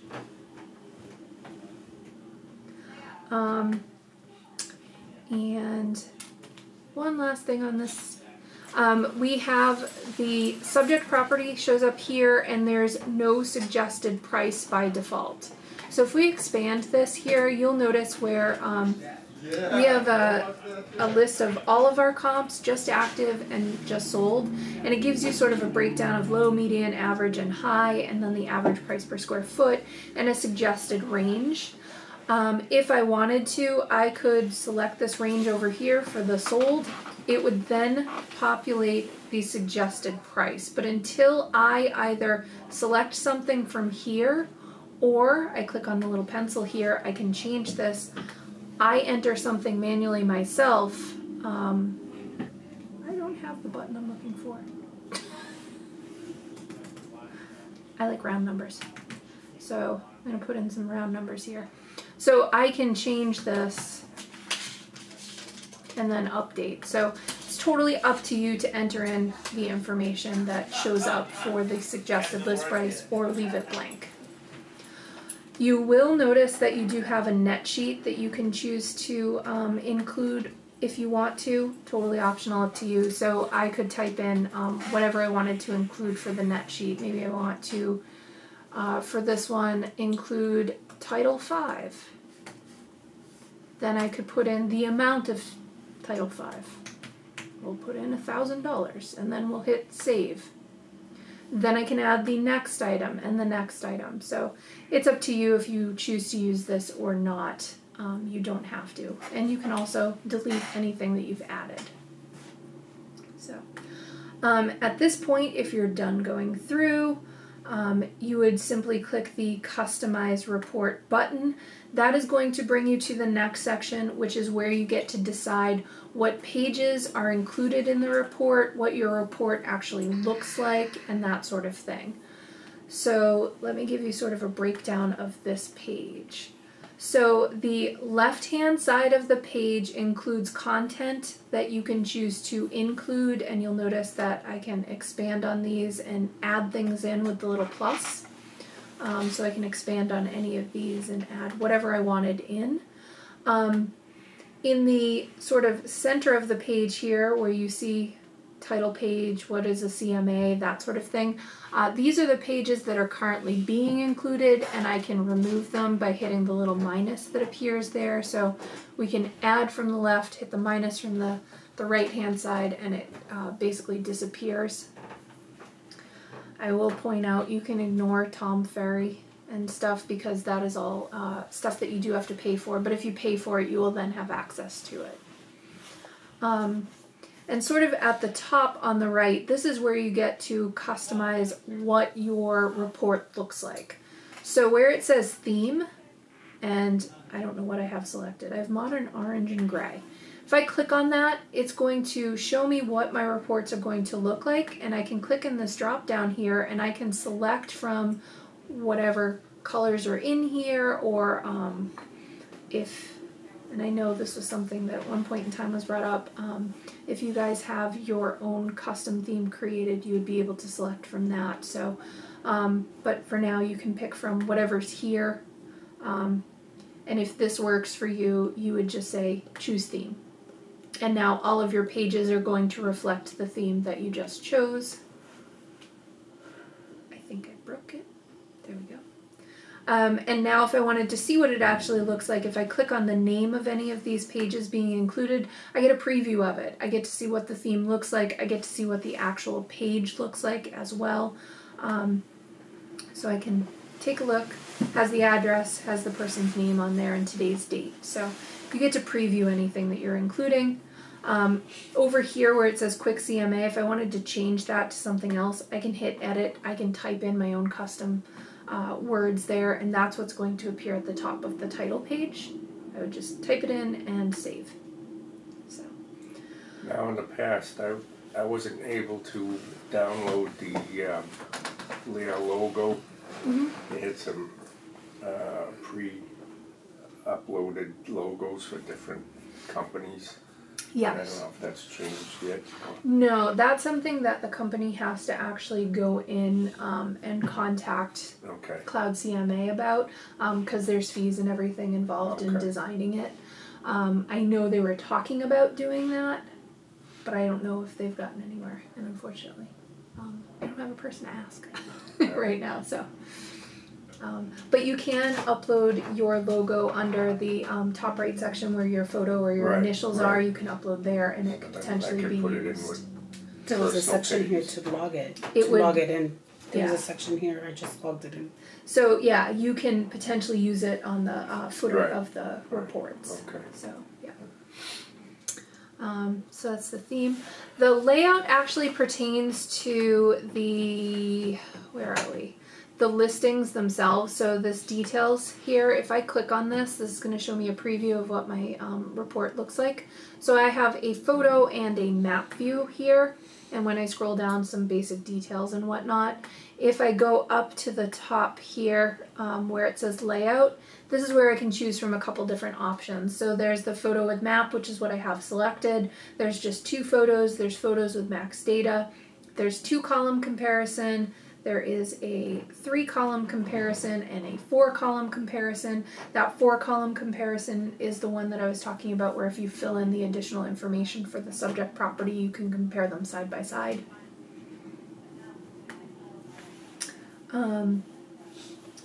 So the cover you cannot use unless you have one of the Tom Ferry or Lux kits, if you will, but you can try them for free, but you do have to pay for them, so just note there. You can change the font if you want to. There's a default font, but there are a huge list of fonts in here that you can choose from if you want to. I won't mess around too much.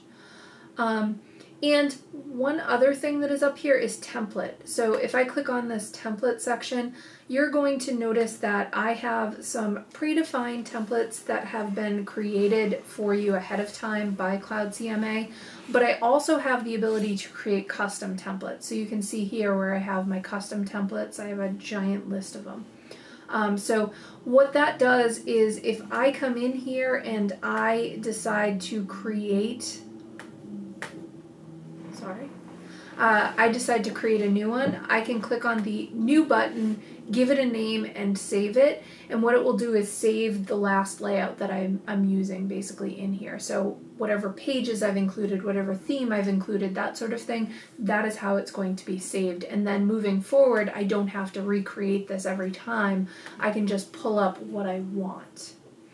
And I'm not going to go through all of these, but I will just mention a couple. What is a CMA?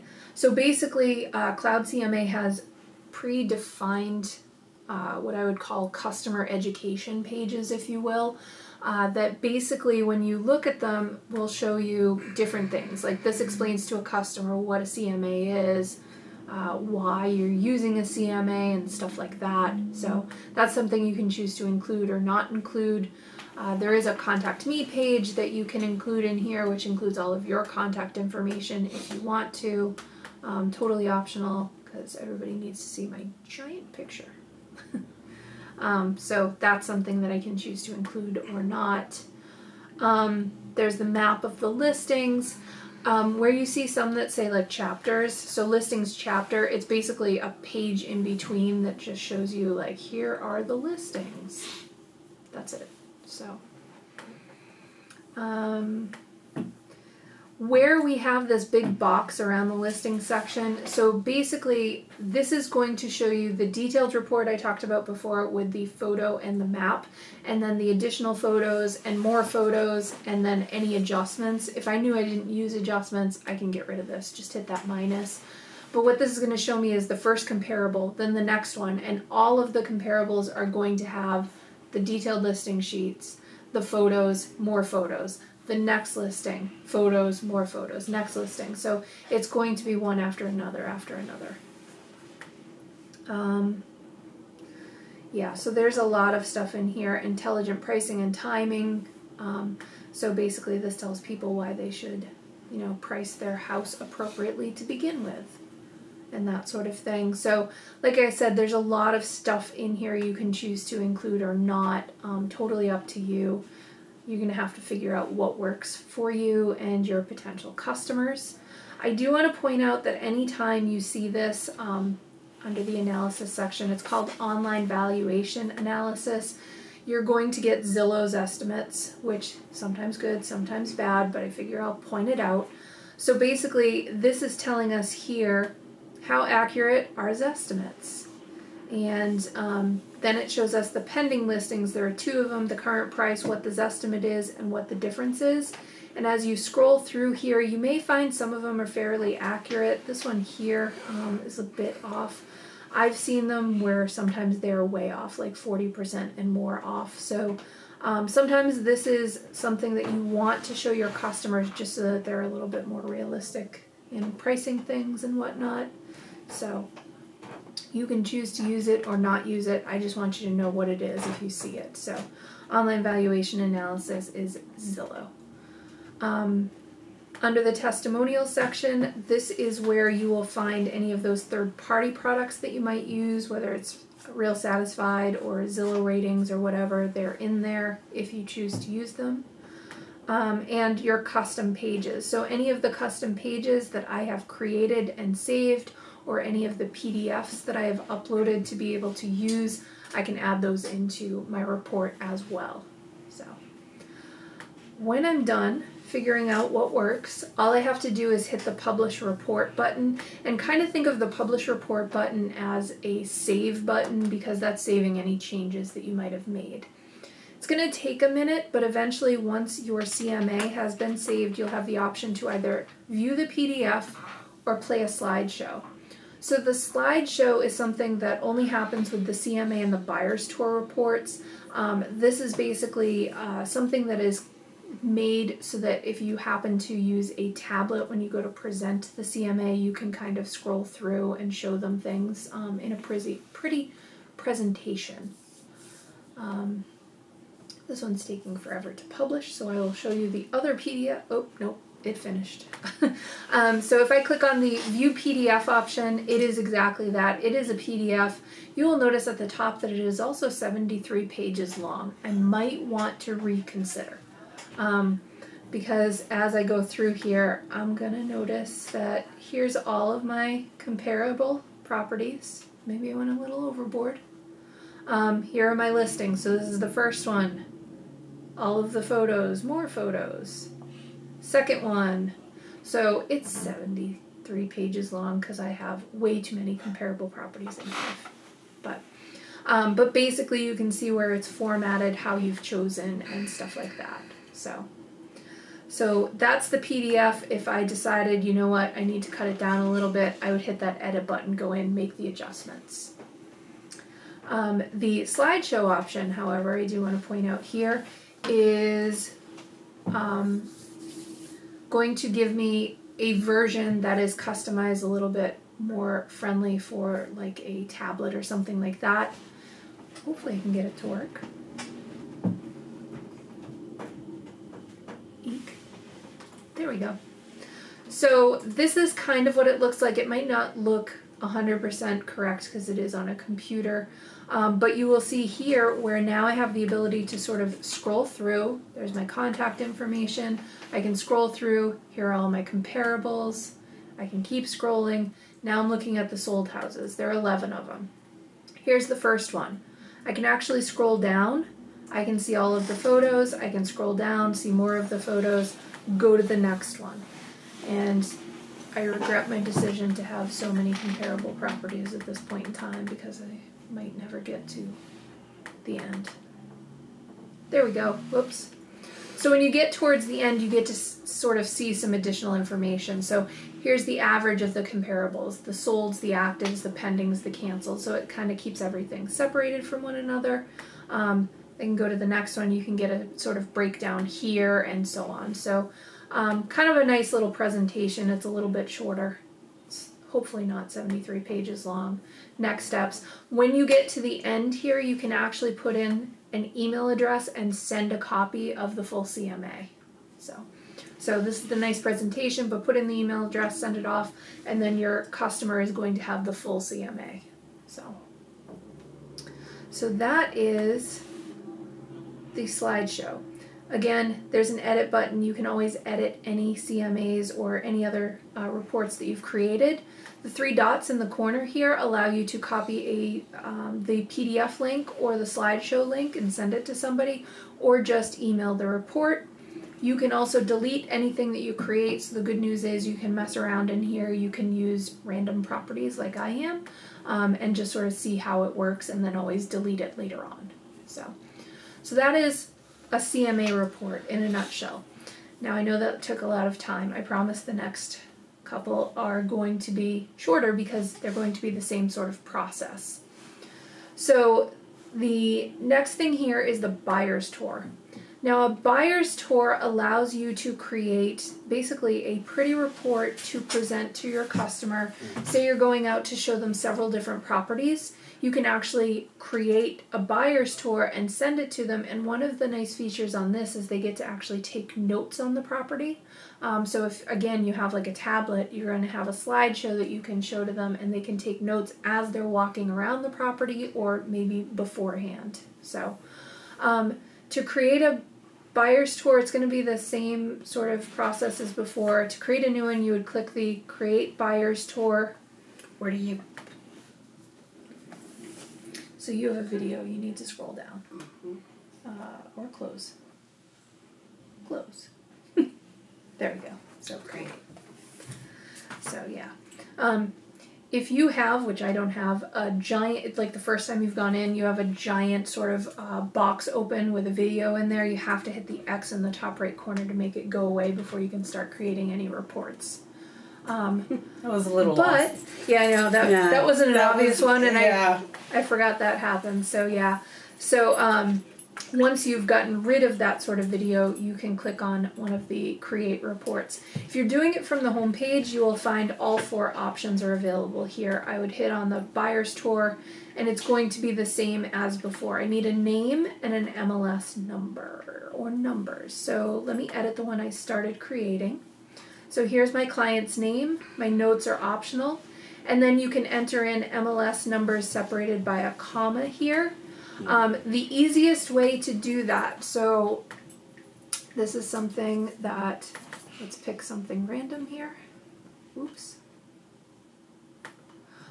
If you are in Pinergy and you have done a search and you've found the properties for the buyer's tour or comparable properties for a CMA, you can select them from here and you can hit on either the email or print button that's up here, and you're not actually going to print or email. What you're going to do is copy these MLS numbers, which are already separated by a comma. in here, then you're able to go back into Cloud CMA and paste the MLS numbers in. So it's already sort of in there for you. And once you have them, update the listings, and it's going to bring you to the listings page. Like before, we get to see on a map where all of the listings are located. I can scroll down and take a look at these. You'll notice where, just like before, I can look at the details. So I can open it up and look at details. I can collapse it, make it hide. If I couldn't get a showing on one of the properties, maybe this one wasn't available, I can uncheck it and remove it from my buyer's tour report. And basically, I can do the same thing from up top here as well. So if one is selected, when I click on it, I uncheck the box. That will also deselect it.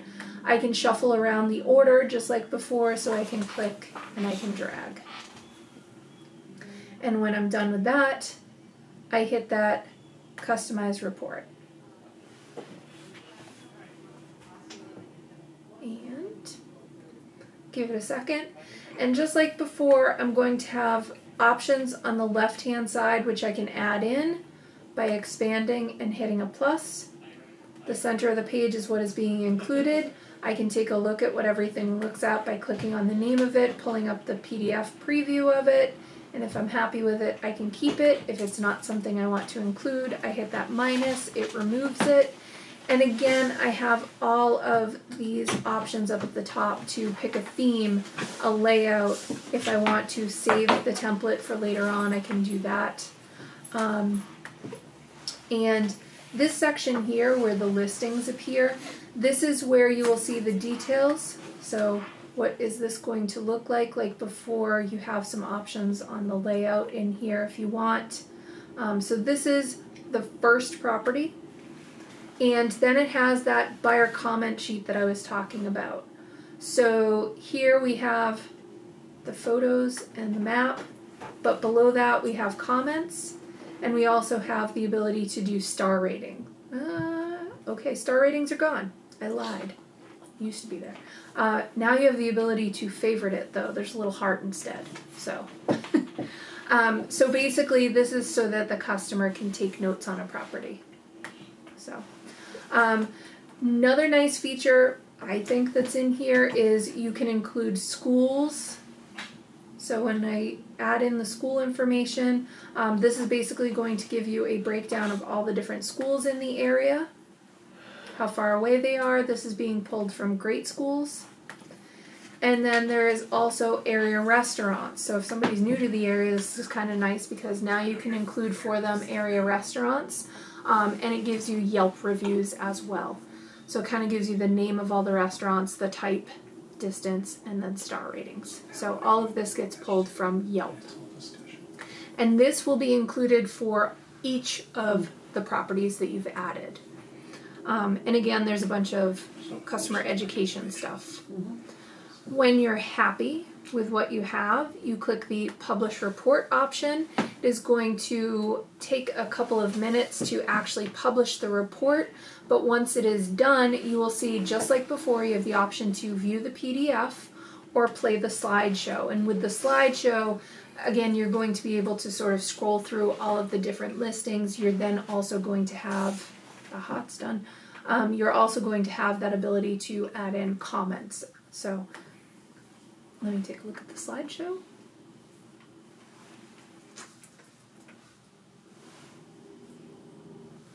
Maybe.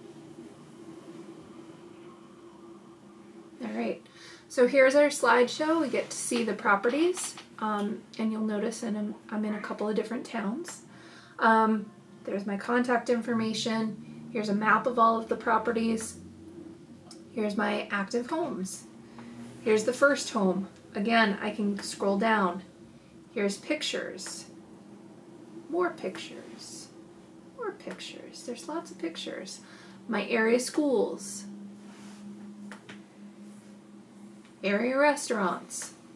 So I get to see all of that sort of information as well. So all of that is in there. Next one. Here I get to go to the next one. Oh, I forgot to mention. the most important part, the comments. So there's this little button here. That is to add comments. So I can type in, love the style. Post. So that's going to get saved into this. It's also going to get saved into your account. And then we can keep going through. And there's also that favorite button there. So at the end, you can put in an email address and you can actually send a copy to yourself or the customer if you wanted to as well. So that's the slideshow for the buyer's tour. The PDF, like before, it's going to pull up the PDF with all of the pages. We have 35 pages, so again, I won't go through all of them, but you can at least scroll through, see what there is, whether you like the format, the layout, that sort of thing. You'll notice that the comment section is in here for the PDF as well, so if you wanted to print it and write on it, you could as in addition. So that's the PDF. And again, the 3 dots that you see, you can copy a link to the PDF, copy a link to the slideshow, or email the report directly from here, or delete the report, because again, you're not stuck with it. So that is the buyer's tour. The next report is a property report. So this allows you to create a multi-page property report on a specific property, whether it be for like an open house or whatever, it's for a specific customer. Just like before, create the property report. I'm going to hit edit for now. Why does it do that to me? Because it wants you to watch the video. So we're exiting. Yep. Okay. And then create. Thank you. Yep. So again, notice just like before, we need the client's name. We need either an MLS number or an address. And then we hit the update listings button. Notes is optional. This is going to pull up the listing that I have added in. It's going to show me where it is on a map. It's going to show me the additional information below here, so I can hit that details. I can take a look at it. One of the things you do have the ability to do is edit the description in here, but otherwise it's not a lot to look at or do in here. And then I hit the customize report option. This is going to again bring us to the page where you are most likely going to spend the most time figuring out what layout works best for you, what pages you want to be included, and stuff like that.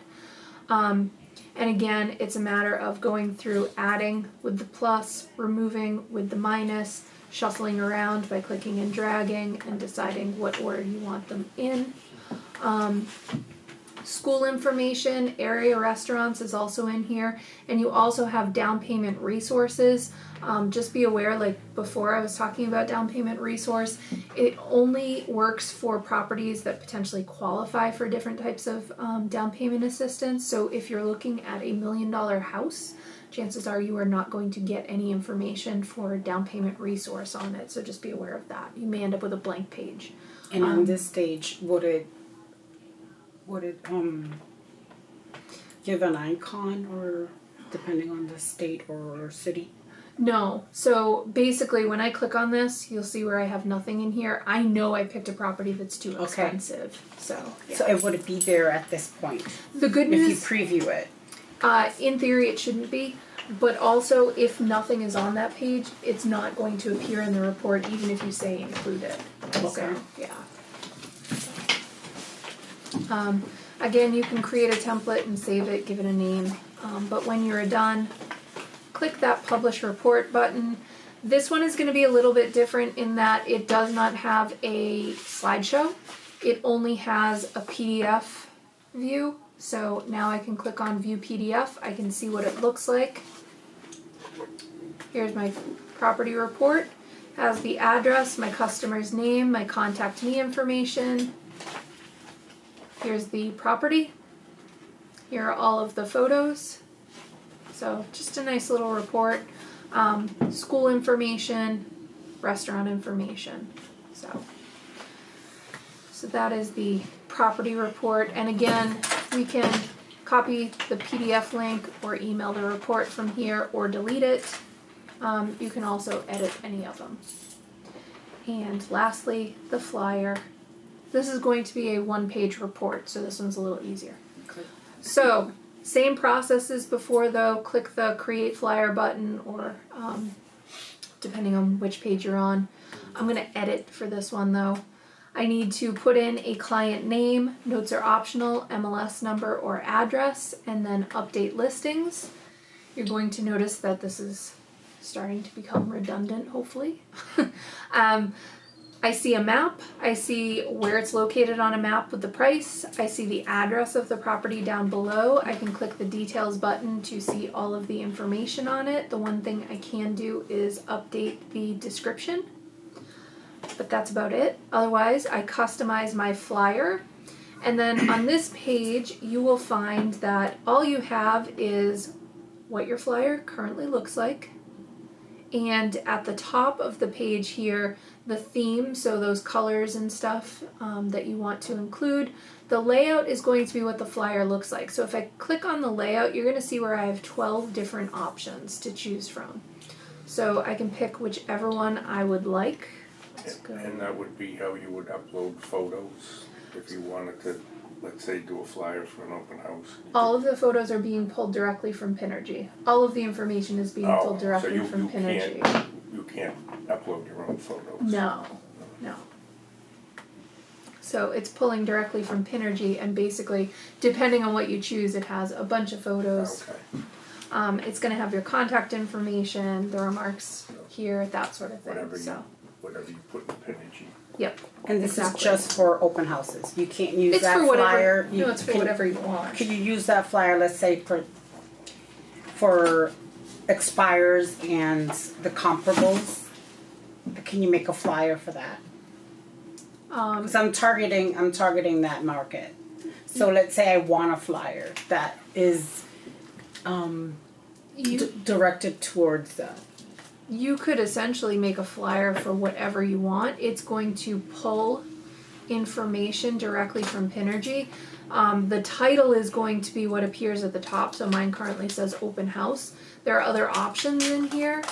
So let's say how would I customize that? There really isn't a way to customize that. With that one, it's basically these options here. So what are the options? Just listed, for sale, investment, for rent, for lease, open house, coming soon, just sold, just closed. Okay. So I don't know that a flyer would make sense for that necessarily. Well, a report. Yeah. You might want That'll be probably a property report. You probably want to do a property report. So. And then adjust that to how many pages I want it for. Yep. Okay. Exactly. Thank you. And you can save a custom theme if you will, a custom one specifically for your expireds. Just give it a name. Target that market. Yep. Thank you. Yep. And when you're done, click your Publish Report button. It'll take a minute. It's going to render it, and eventually you will see, just like before, you have the option to view the PDF, which is just that one page. Let's pull it up real quick. Ta-da! So here's our one-page flyer, and now you could print that out and use it. Okay. So, we also have under the dots, copy the PDF link, email the report, or delete. So, alright. So those are all the different reports that you can do within Cloud CMA. So feel free to mess around with them. You can always delete them later on. And they're all, like I said, very similar. It's just a matter of figuring out what works for you in the end. So like bestseller. So. Okay. Right. So. Thank you. Yep. They're all different. Those flyers are all different. Yeah, these are all different flyers that I've created. So this one is for this address here. I have one for County Street in New Bedford and that sort of thing. So they're all different flyers that I've created. And I can click on View PDF to see any of them that I want. So they're all going to be a little bit different. And can you email them directly from here? Yep. So under here, if you click on the three dots and then say Email Report, you can then just type in the email message and send it off. Right here. Like if you press on this, it doesn't allow you because it's not done. But once you do it has to actually be because we were trying to, you were going fast. Oh, here. Yeah. Here. You have to actually publish a make report before you can actually email it. So but it's right there. Yeah. So yeah. So that is a very quick overview of Cloud CMA. So email. Okay. So, all right, now the moment of truth. This is where I have to see if I can make this work. So, all right. So I'm gonna try to make Homesnap work. So Homesnap is the app that I talked about sort of at the beginning, which you will find Homesnap University on the quick links section on the homepage. So I had Homesnap Pro selected here. This brings you to Homesnap University. That's where you find a bunch of different webinars and tutorials and things like that. So let's see if I can make this work.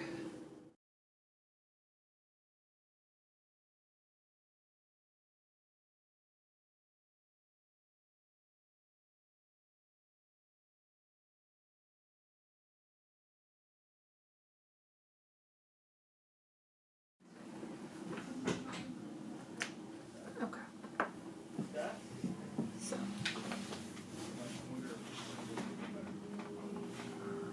let me know if it's working. Do you have your phone open? I do.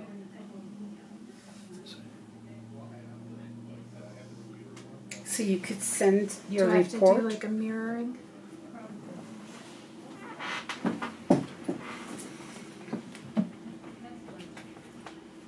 So the YouTube video, we'll be able to see everything.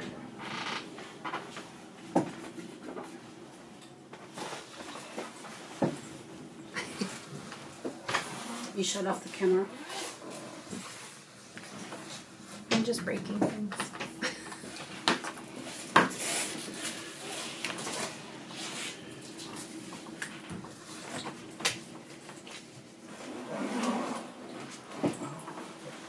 This doesn't actually have to be plugged in either, so.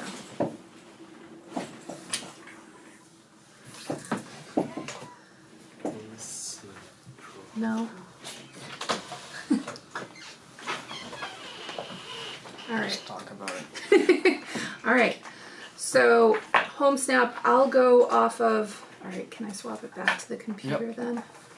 Let's see if we can do it off of the computer. I'll give you sort of an overview of what Homesnap can do then from the university that they have.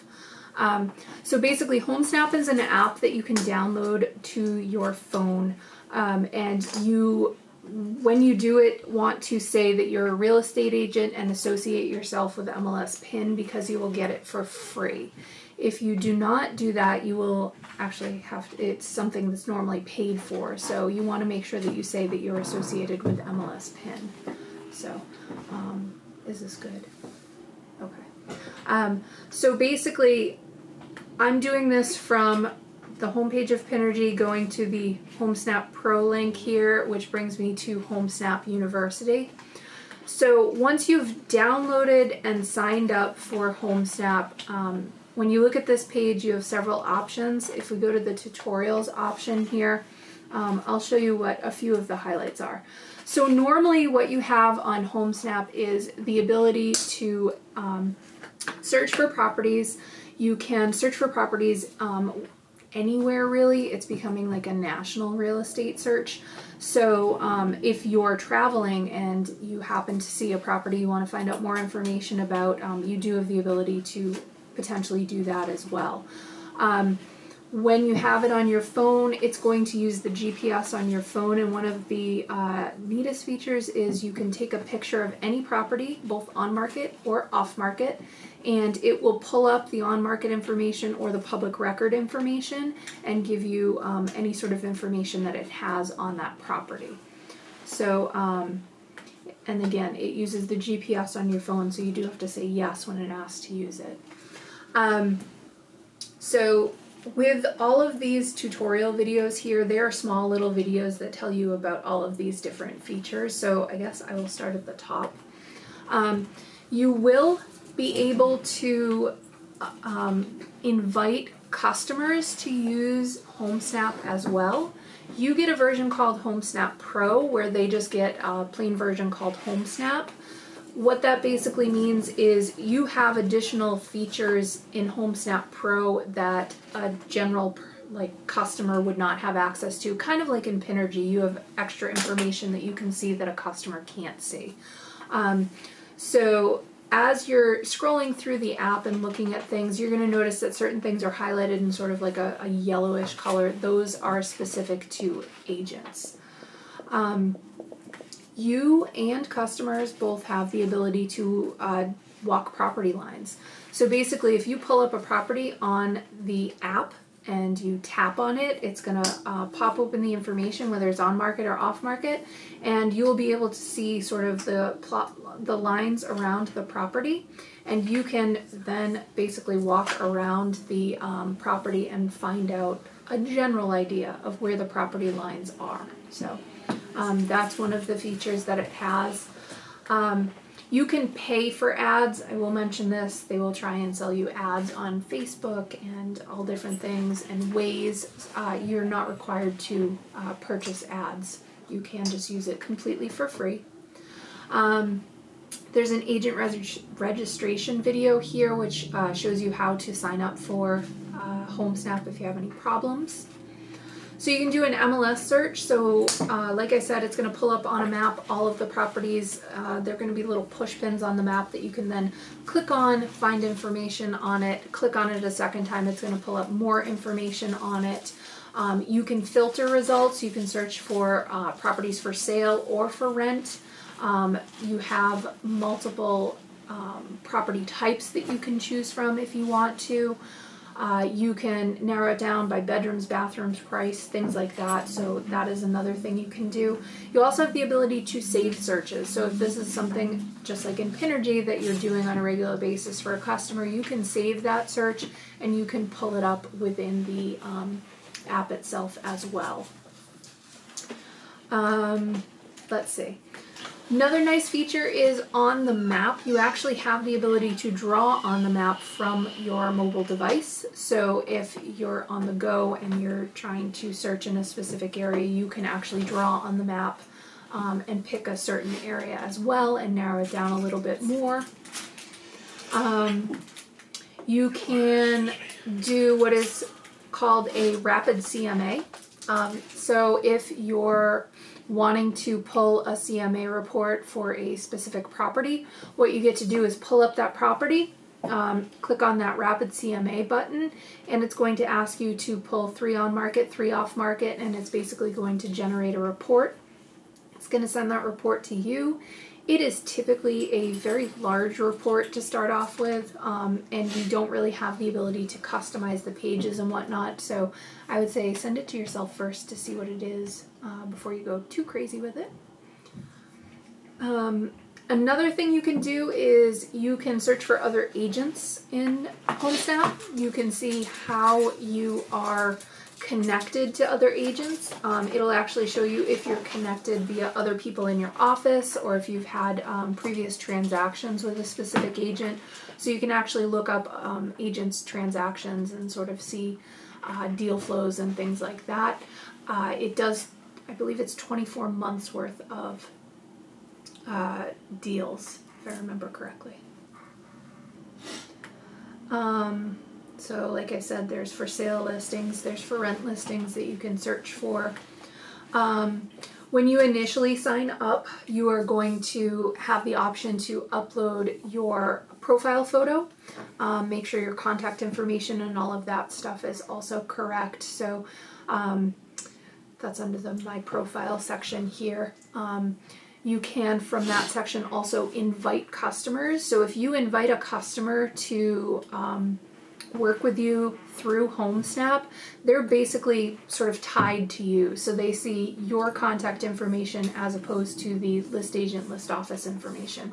So you just need to basically invite somebody to work with you. When they accept the invite, they can then download the app to their phone and they can start searching for properties themselves, taking pictures of properties themselves, and you guys can actually talk back and forth through the app as well.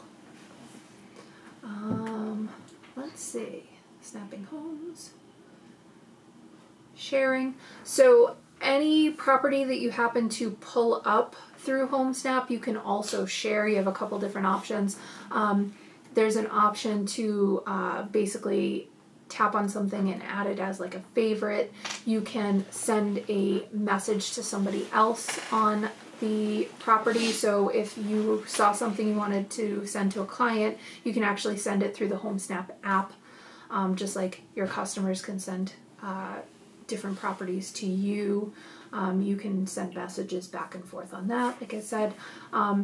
Also, another thing that happens is if you have a customer that finds a property on, let's say, like Zillow or some other website, and they send that link to you through Homesnap, it'll actually convert it to the Homesnap version of that property as well.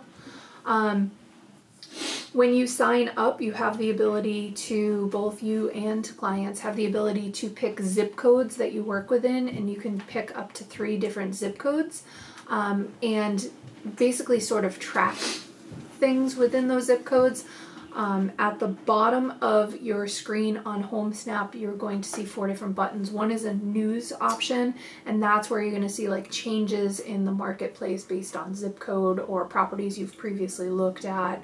You have the ability to, if you see a property that you're interested in, track price changes on a property. There's actually a button that you can just click on for that as well.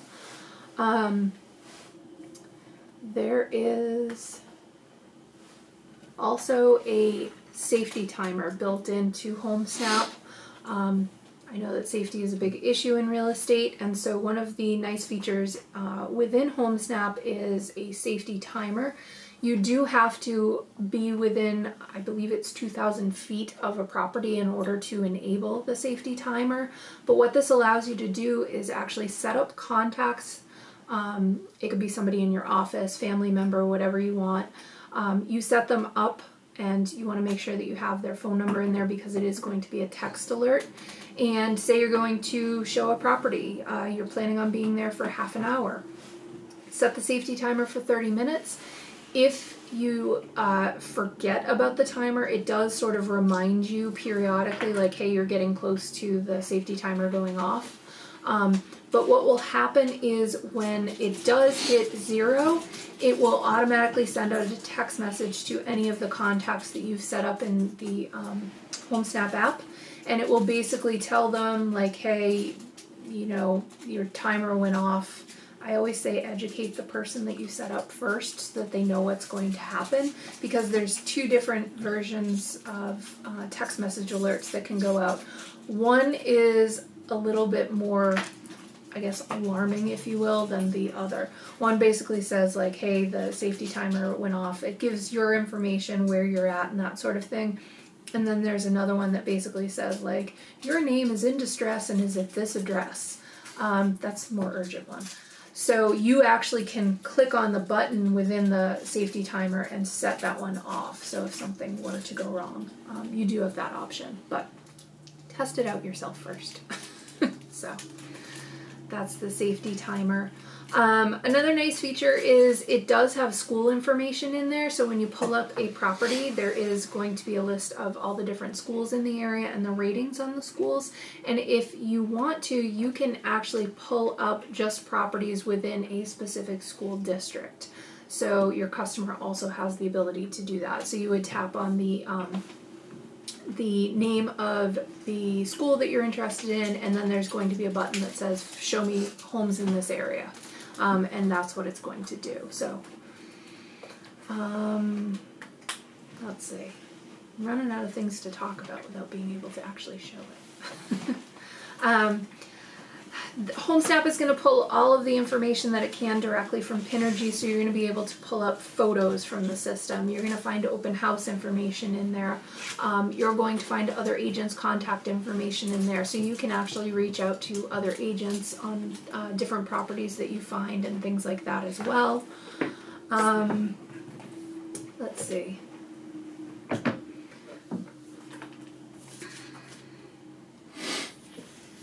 That's about it.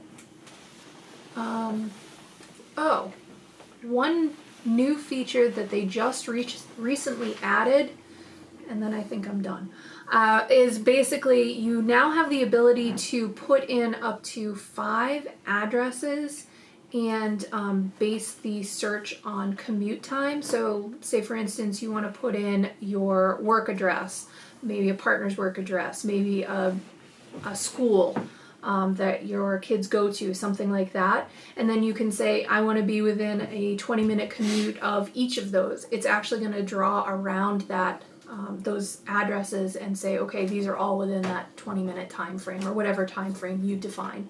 And it's going to pull up properties that way. So that's a nice new feature, I think, that they've recently added. So, but yeah, otherwise, I would say if you are interested in Homesnap, I'm sorry I couldn't actually show it to you. Definitely from that quick link section, click on the link. It'll bring you over to this page here, the Homesnap University, where you have tutorials. You can go through webinars. There's also printables and podcasts. So lots and lots of stuff. Where do I find